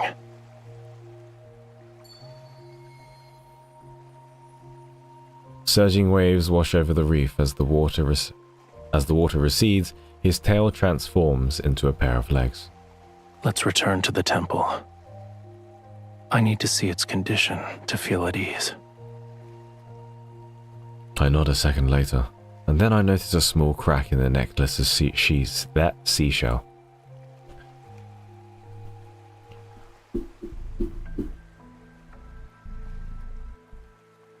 After that day, Romirro gradually returns to his former state. There are no more sudden high tides and no more unexpected storms. The text in the Tome of the Sea God remains the same. The nightmare of Romirro being submerged seems to vanish into thin air, along with the overcast sky. The prophecy didn't come to fruition, Romirro won't sink. The Sea God and his bride protected us. We must express our gratitude and worship them forever. The people are immersed in the joy of surviving a catastrophe. They renovate the temple so that it's more magnificent and elaborate. erect taller statues and supply Raphael and me an endless stream of gifts. But has the dust truly settled? Your Highness. Passing through the crowd of onlookers, very hurriedly approaches. She bows before me. On the shore lies a dead, enormous silverfish. It's almost as long as several adult men if they were lying down and lined up in a row. It was discovered by the fishermen who were preparing to set sail this morning. We don't know if the fish washed ashore after it died or beached itself. Maybe this enormous fish is a good omen from the heavens. We might have a bountiful fishing season in the near future. I approach the creature to get a closer look. The unease that has been lingering in my heart grows heavier. If I'm not mistaken, this is the calamitous Pisces that's mentioned in the ancient texts. It's a harbinger of misfortune, an omen of disaster. The dark clouds that appeared during the lunar eclipse haven't fully dissipated, and now the calamitous Pisces has appeared. Romirro can still sink below the waves. For now, I can only act as if nothing is wrong. Worry not. Find a suitable place to bury it and clean up this area. Yes, Your Highness. By the way, Romirro was spared thanks to you and the sea god. The people want to prepare a feast to properly celebrate. They wish to invite you and the sea god. I understand. We'll discuss this when the time comes. I walk towards the temple and I tighten my grip around the seashell necklace. The crack has deepened these past few days, and the seashell has begun to fracture in other places as well. I don't want to guess what this means. I just need to see Raphael quickly. Maybe then I can dispel some of the unease in my heart.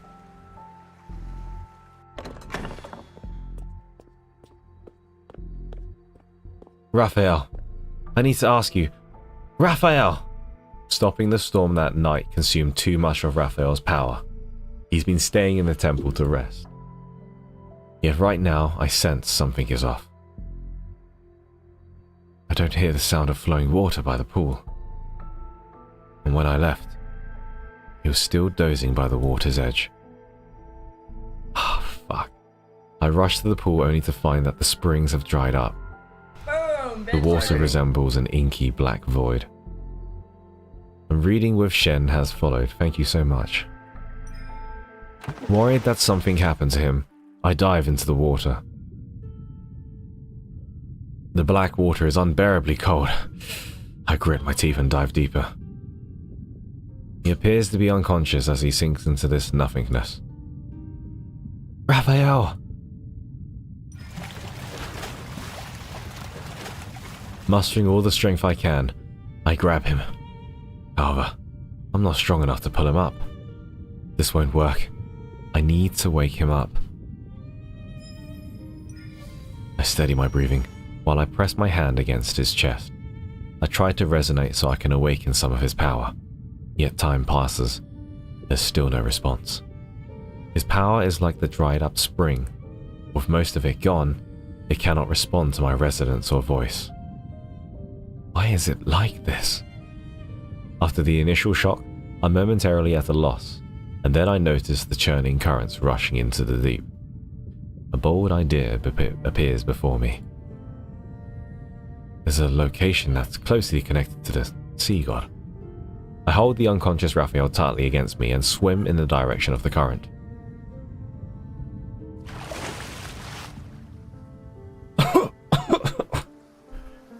Fortunately, my guess was correct.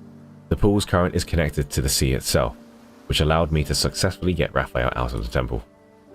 I prop Raphael against the reef, recalling how he summoned the Fantasia shark. I make the same gesture he did and bring my hands to my lips. I whistle. After many clumsy attempts, I finally succeed. A skeletal Fantasia shark appears in the distance at the far end of the sea. It swims to my side and uses its rigid bony snout to give a friendly nudge to my hand. Can you take Raphael and me to the sea god's tomb again?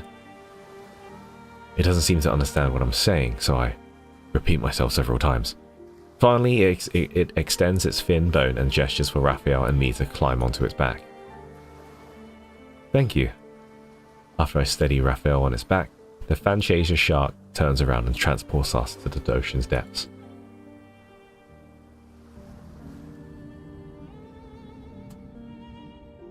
Unexpectedly, we arrive at the sea god's tomb with ease. Maybe it's because Raphael has already passed the trial. Even the guardian statue poses no challenge. After I explain the reason for our visit, they allow us to pass through the stone gates. Young sea god. Oh, it's you two again. Your quintessence. I'm here to make a request. I need your help. The statue of the sea god with a long beard lethargically lowers his weapon. He slowly turns his head to look at the unconscious Raphael. He is about to fade from existence. Huh? He still needs to reclaim his true power, yet he almost exhausted the small amount of divine energy he possesses. What did he do to end up in such a state? What a shame. He will become the youngest sea god to fade away in our history. Several more sea god statues move out from their stone niches. They soon join the discussion. Is there a way to save him? He can't fade away like this. Of course. He needs true love. He needs a heart that loves him unconditionally. When he obtains the power to protect Lemuria, and the ocean recognizes his ascension to godhood, It's like a demigod. he will live for a long, long time. An almost immortal life. This is the only way to save him. A heart that loves him unconditionally. I recall the hidden prophecy from the Tome of the Sea God. A heart that's filled with love is the best offering for a Lemurian.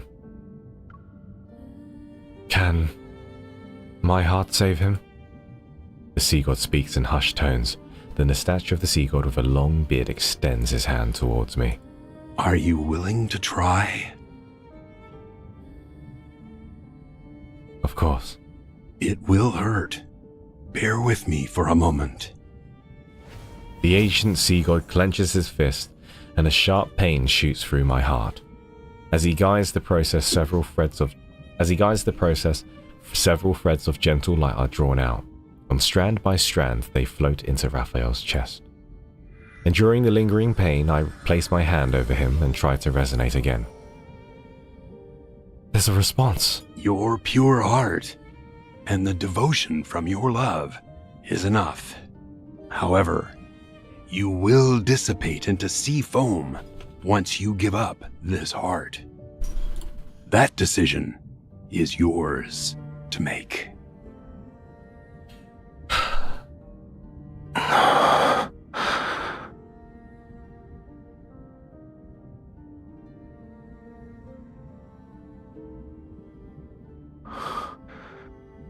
The sea god's tomb. How did I end up here? You've been unconscious for a long time. These sea gods woke you up. I quickly speak before the sea gods can say anything, and then I bow respectfully to them. The sea god with a long beard gives me a profound, knowing look before slowly turning towards Raphael. The last sea god of Lemuria. May you find true salvation. Thank you. The sea god's statues slowly retreat into their niches, and Raphael turns around and I meet his intense gaze. You're hiding something from me. You're the one who's been hiding things from me. You've expended too much of your power. Your body can't sustain itself anymore. Are you... Did I interrupt him? You underestimating me? Defying a prophecy from the Tome of the Sea God did take a considerable toll on me. But I'll recover in a century, give or take. The prophecy hasn't changed though. Romirro will still be submerged, yes? Seeing Raphael's expression, my heart sinks. I was correct. Yes. But that doesn't mean it can't be changed. Romirro wasn't destroyed on the third night of the lunar eclipse, so for now, it won't sink below the waves. This is our turning point. Stop frowning. Let tomorrow worry about itself. As for the present... He takes my hand and summons water currents to carry us upwards. It's almost dawn. We might be able to watch the sunrise as we head back. We know it's coming.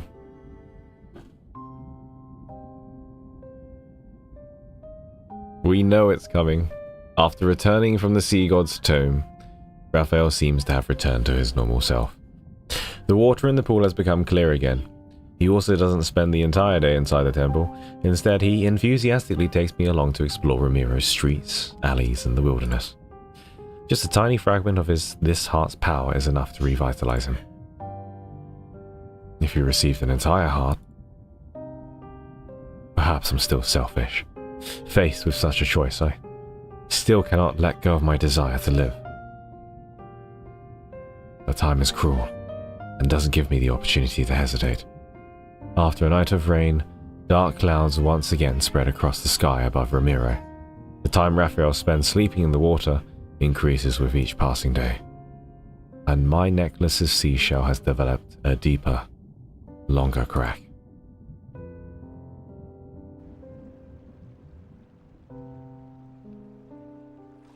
Raphael, the sky has cleared. Should we go to the foot of Mount Yuna? The rest of my words are stuck in my throat. A large section of Raphael's tail that's immersed in the water is turned a dull grey white. You're overthinking it. Humans have all sorts of hair colors. Why can't my tail change color?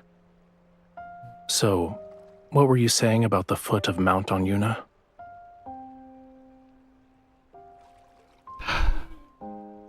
I was just wondering if you'd like to go out for a walk. He pauses and his tail sways gently beneath the water's surface. I'm not in the mood.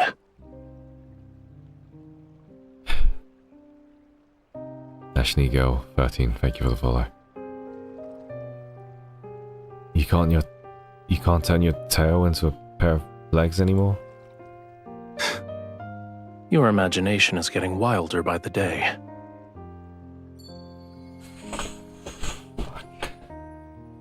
He passed the ripples on the water's surface, and under the undulating waves his tail transforms into legs. You wake me from my peaceful nap and throw an accusation. He adjusts his position to rest his head on my lap. He closes his eyes. You owe me a sweet dream. Alright, alright. I gently stroke the top of his head and lean down to kiss him. The seashell around my neck dangles. It sways in front of Raphael's peaceful sleeping expression. The cracks on its surface are glaring. I grasp the seashell and gently try to wipe away those marks. I pretend not to see the scales on his legs. I pretend Raphael isn't showing any signs of something being off. And I pretend that everything on this land will remain as peaceful as it is today.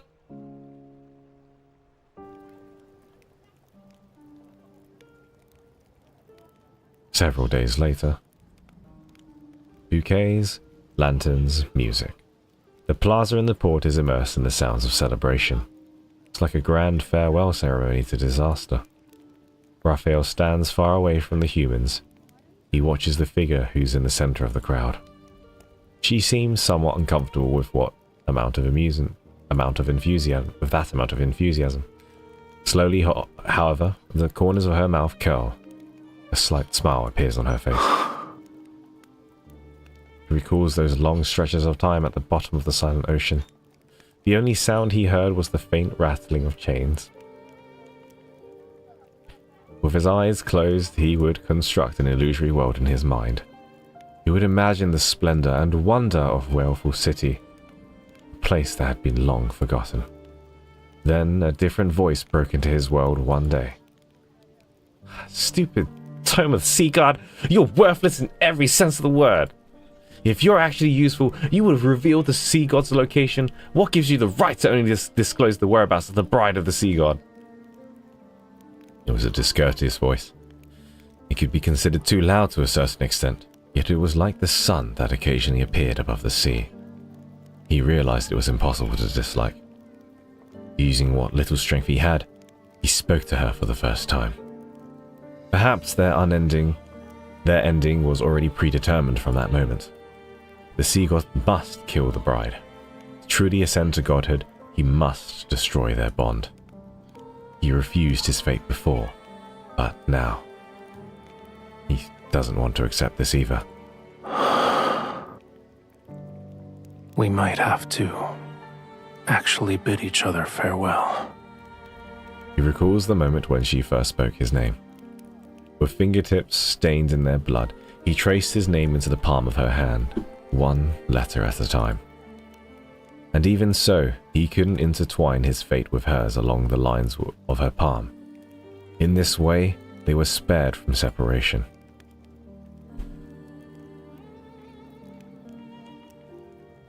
I need to leave Romirro again. We won't be seeing each other for some time. I frantically search for Raphael's figure in the crowd, but I only catch a message the sea breeze carried to me. Fortunately, our bond guides me to him, and in a lit corner I catch Raphael's fingers. You were in a hurry.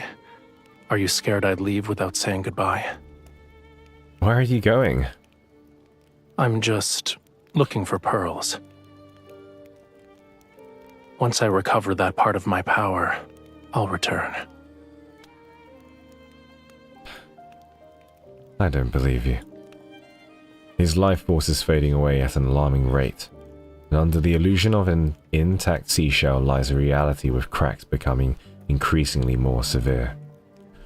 His heart is also riddled with countless wounds. Raphael, is there anything you need me to do for you? Tell me. No matter what it is, I'll do it. Just say that you want your heart back, and I'll return it to you. No.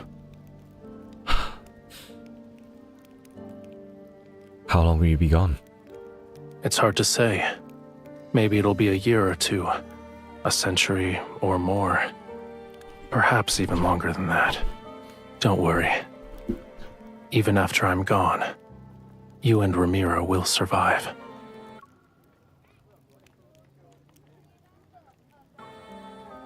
This is a god's promise to you.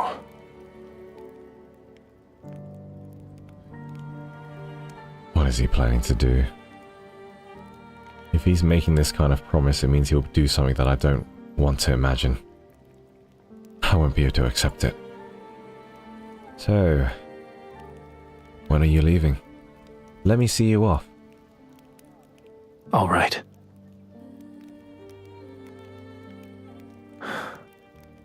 I'll wait for you at sea. My fingernails dig into my palm. The hesitation that swelled in my heart has finally crystallized into resolve. I will fulfill the promise I once made.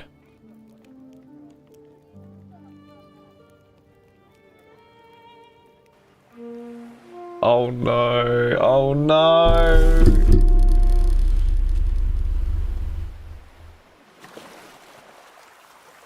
Oh, he's so beautiful in the sea. It's a simple melody, yet you still haven't learned it properly. Romirro taught me how to be a ruler, not a musician.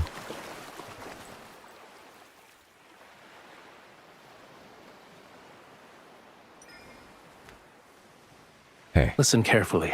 This is the last time I'll teach you.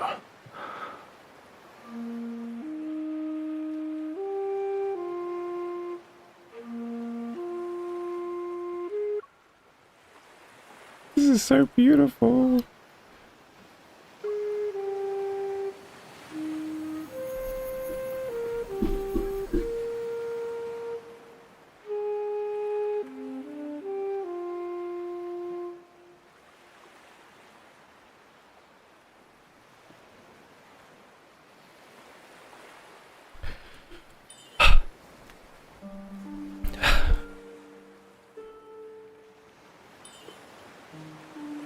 The tides have changed. The sea inevitably returns to where it belongs and separates from the land. But the sea always meets the shore. We could see each other again.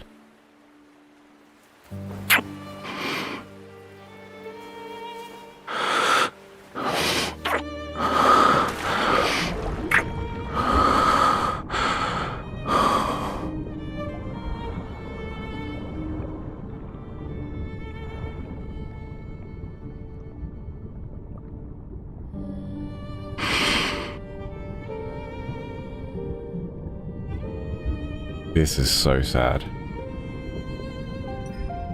It's a bit choppy.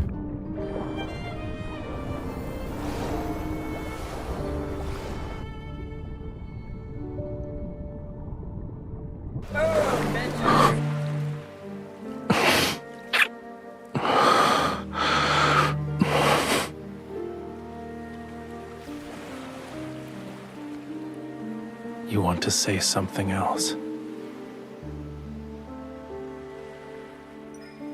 I'll pray to the sea.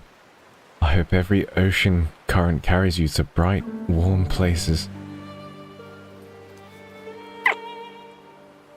The sea heard your wish.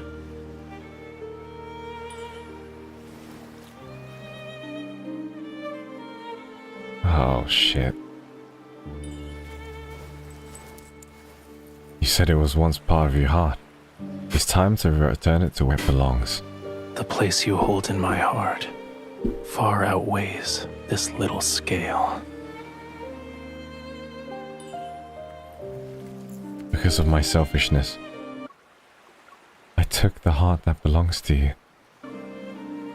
Oh, fuck.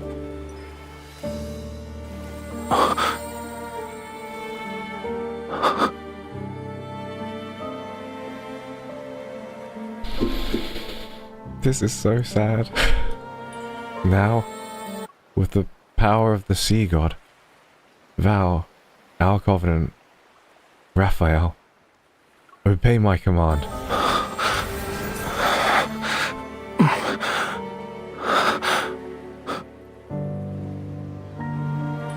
Reclaim the heart that and end our everlasting bond.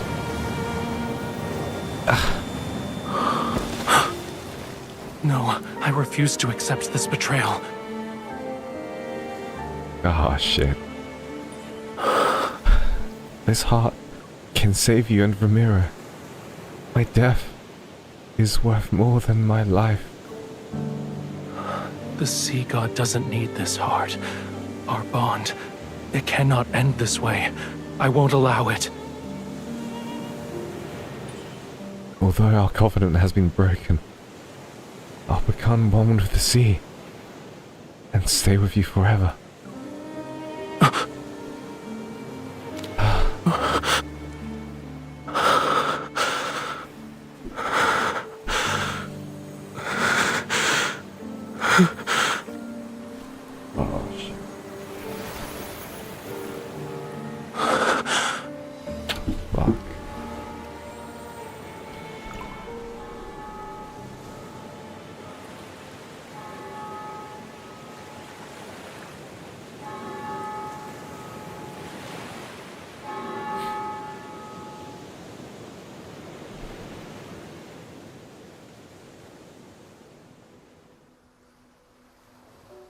Daylight has arrived. The tides surge, waves build upon waves. They're so powerful that they scatter clouds in the sky. The black seawater bleeds crimson, then the red fades and it takes the darkness with it. The sea's original azure hues reappear. The bells in Romirro toll ceaselessly as massive waves engulf the world. The land is transformed into a seabed. Seawater envelops every house, every patch of soil, every mountain range, and it whispers and returns the memories from millions of years ago. Everyone steps onto a strange yet familiar homeland. They breathe the air that flows in the seawater. Lemurian memories awaken in their blood. Phantasmal whales leap from the water and return to the sea. They swim through the city that has been reborn. Whaleful City. The sea god stares at his hand. There lies the pearl ring given to him by a young woman. It still gleams with a lustrous radiance. It gently encircles his finger. It's like her embrace that never let him go. And it shall keep him bound to the sea forevermore.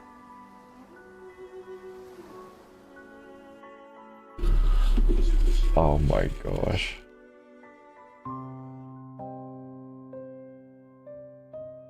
That was horrible. That was horrible.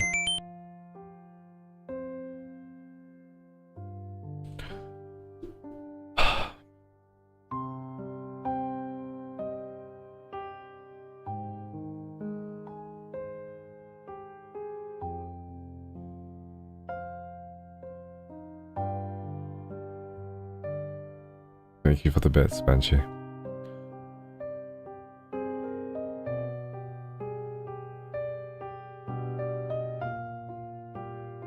Damn, this is only a first day, holy shit.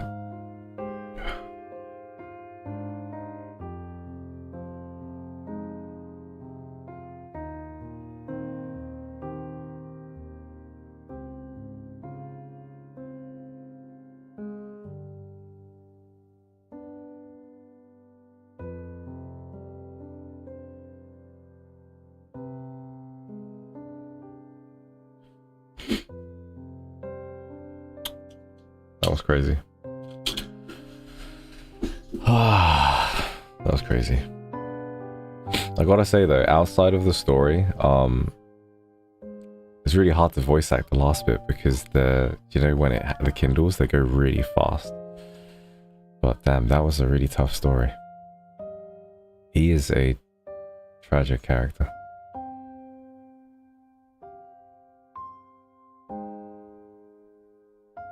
Oh, Raphael, dude.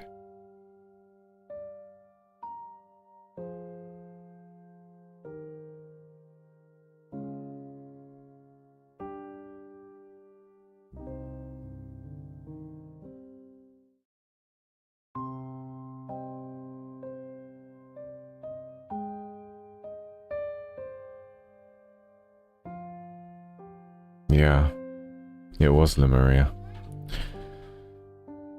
It was meant to, the prophecy, it was meant to sink Romirro because Romirro is Lemuria.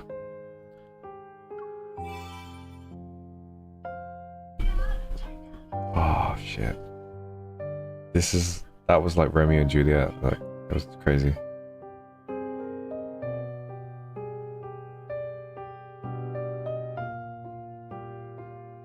Thank you guys for being here with me. Wow, 101 viewers? That's the first time we've hit 101 viewers. you guys like watching me cry, like men cry. You little shits. Oh man. That was hard. Damn, Raphael girlies are... Damn.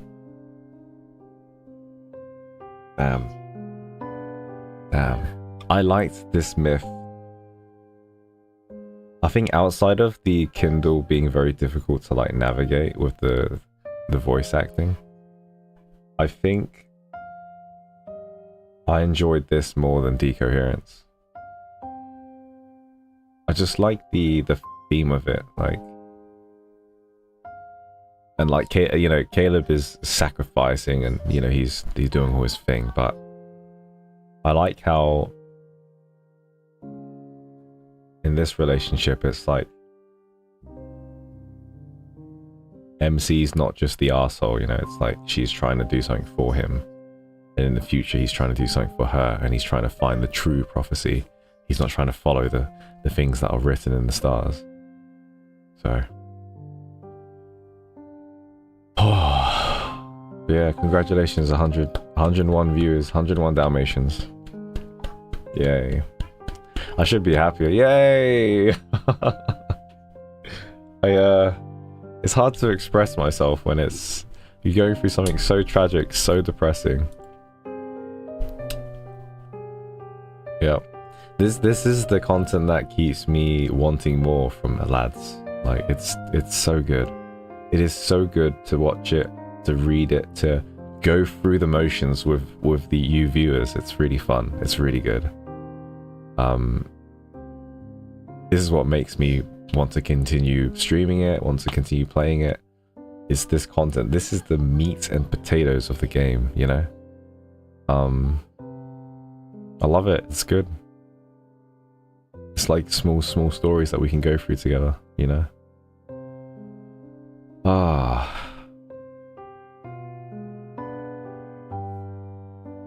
Crazy. Ay.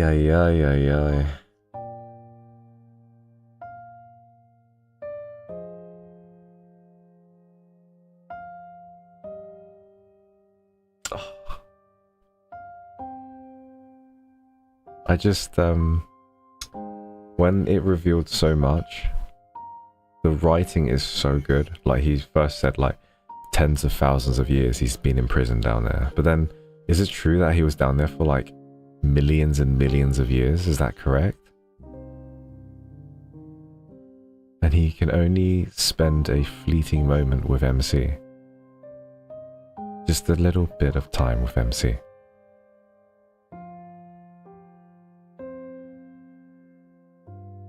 Maybe it felt like that. Either way, tens of thousands of years is a long ass time.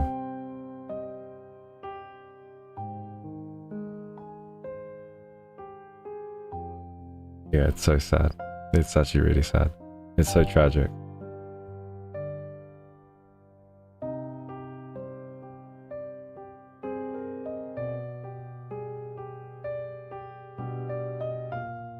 Yeah, they did good. This was one of the longer myths. I've read through all the myths, or not all the myths, but I've read through a lot of the myths, like Beyond Cloudfall and stuff. This was a long one. Like, it normally takes me about 3 hours to go through a myth. This took me 4 hours. Straight up.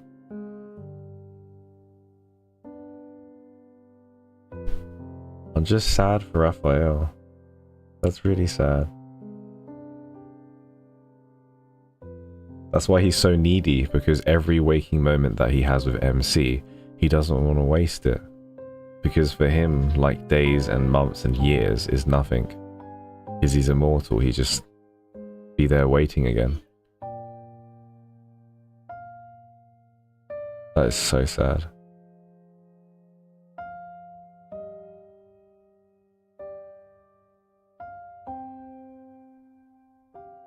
Yeah.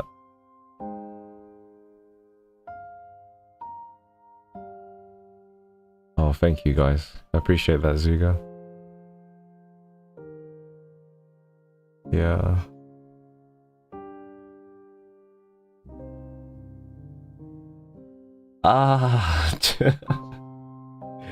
This was so sad. Don't know what else to say.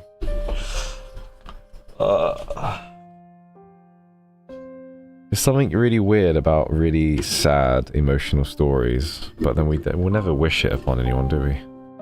But we're so intrigued by it. It's weird. We'll never love like a story where it's like,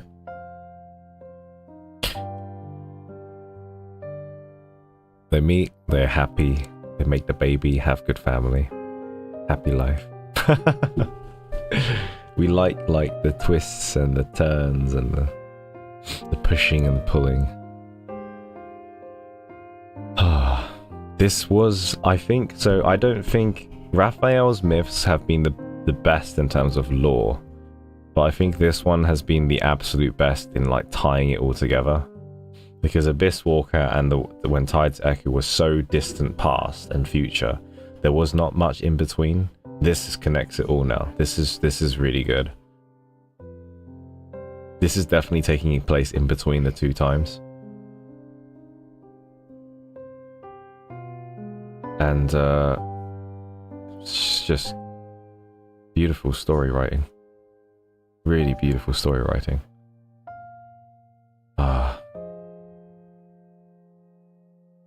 But now I'm still questioning what's going to happen when they go to Whalefall City in Abyss Walker. What happens? What's going to happen? This is another Natalie that doesn't know what's going on. She trusts Raphael to some degree. And he's meant to take her heart again. Is that correct? Because in Abyss Walker, he has to also take her heart. So she's already given up the heart here. So what is going on with Abyss Walker? Because why doesn't he have the heart again?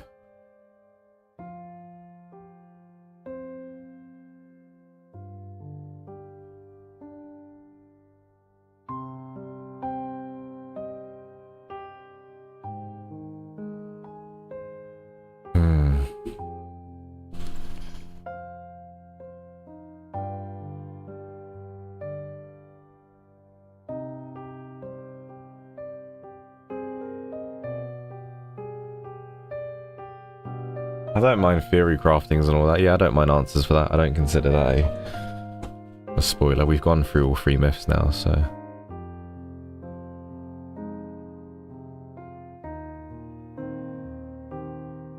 So this is an alternative ending, is it, you're saying?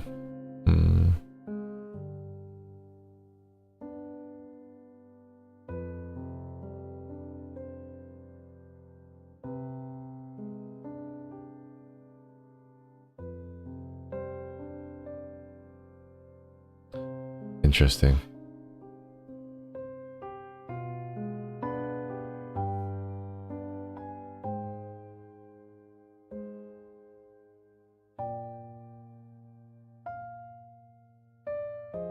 Maybe a branching timeline.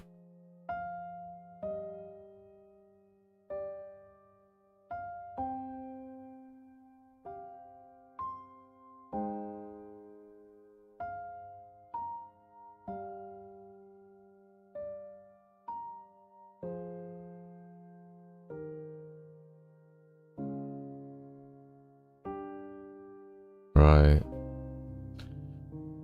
That makes sense.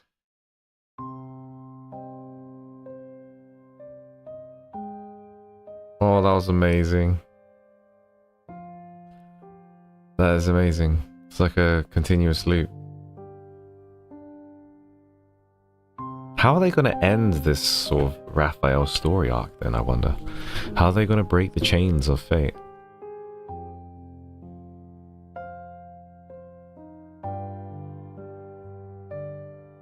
Oh, that was so wonderful. That was so pleasant. It must have been my lucky day. I managed to see all 3 mods today. The spinning the wheel was correct. The prophecies of the wheel was correct. It was crazy. We hit 100 plus viewers today. You guys must have really loved this myth if we hit 100 plus viewers. I'm telling you that now. Yeah, now I need his companion. It's a bit late now. I'll probably do that on Saturday, but just need some time to let it set in now. I think I'm gonna like ugly cry whilst I'm sleeping. That's taking me out, to be honest. This was so upsetting. This was so upsetting.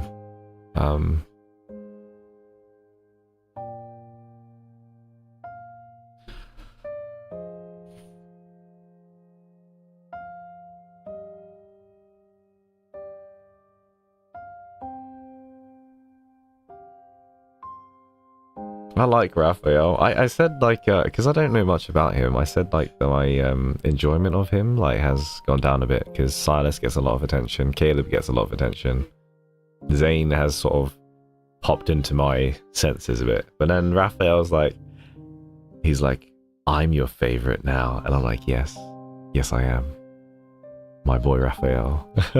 Oh, you've always been my favorite. I'm a Raphael main.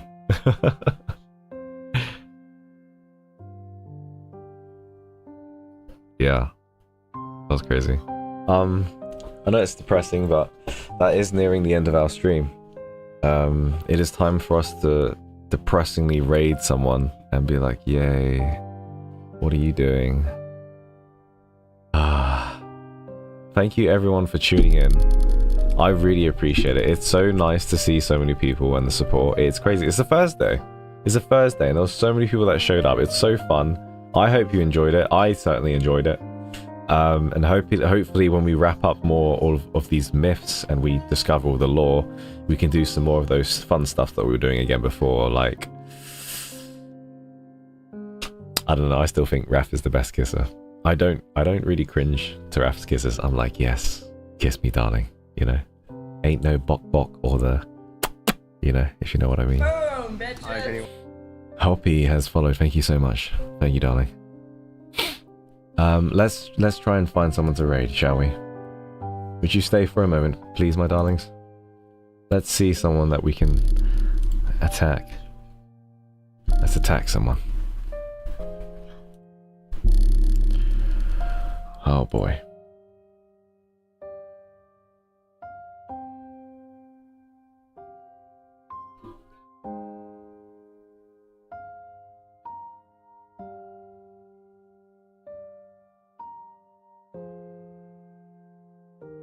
Oh man, that was rough.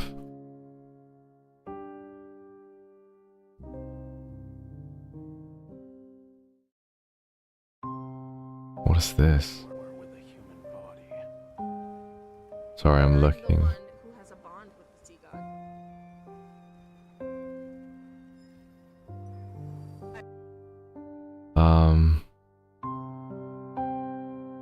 Oh, I'm depressed, guys. I'm depressed. I'm looking at all these channels and I'm like, ah.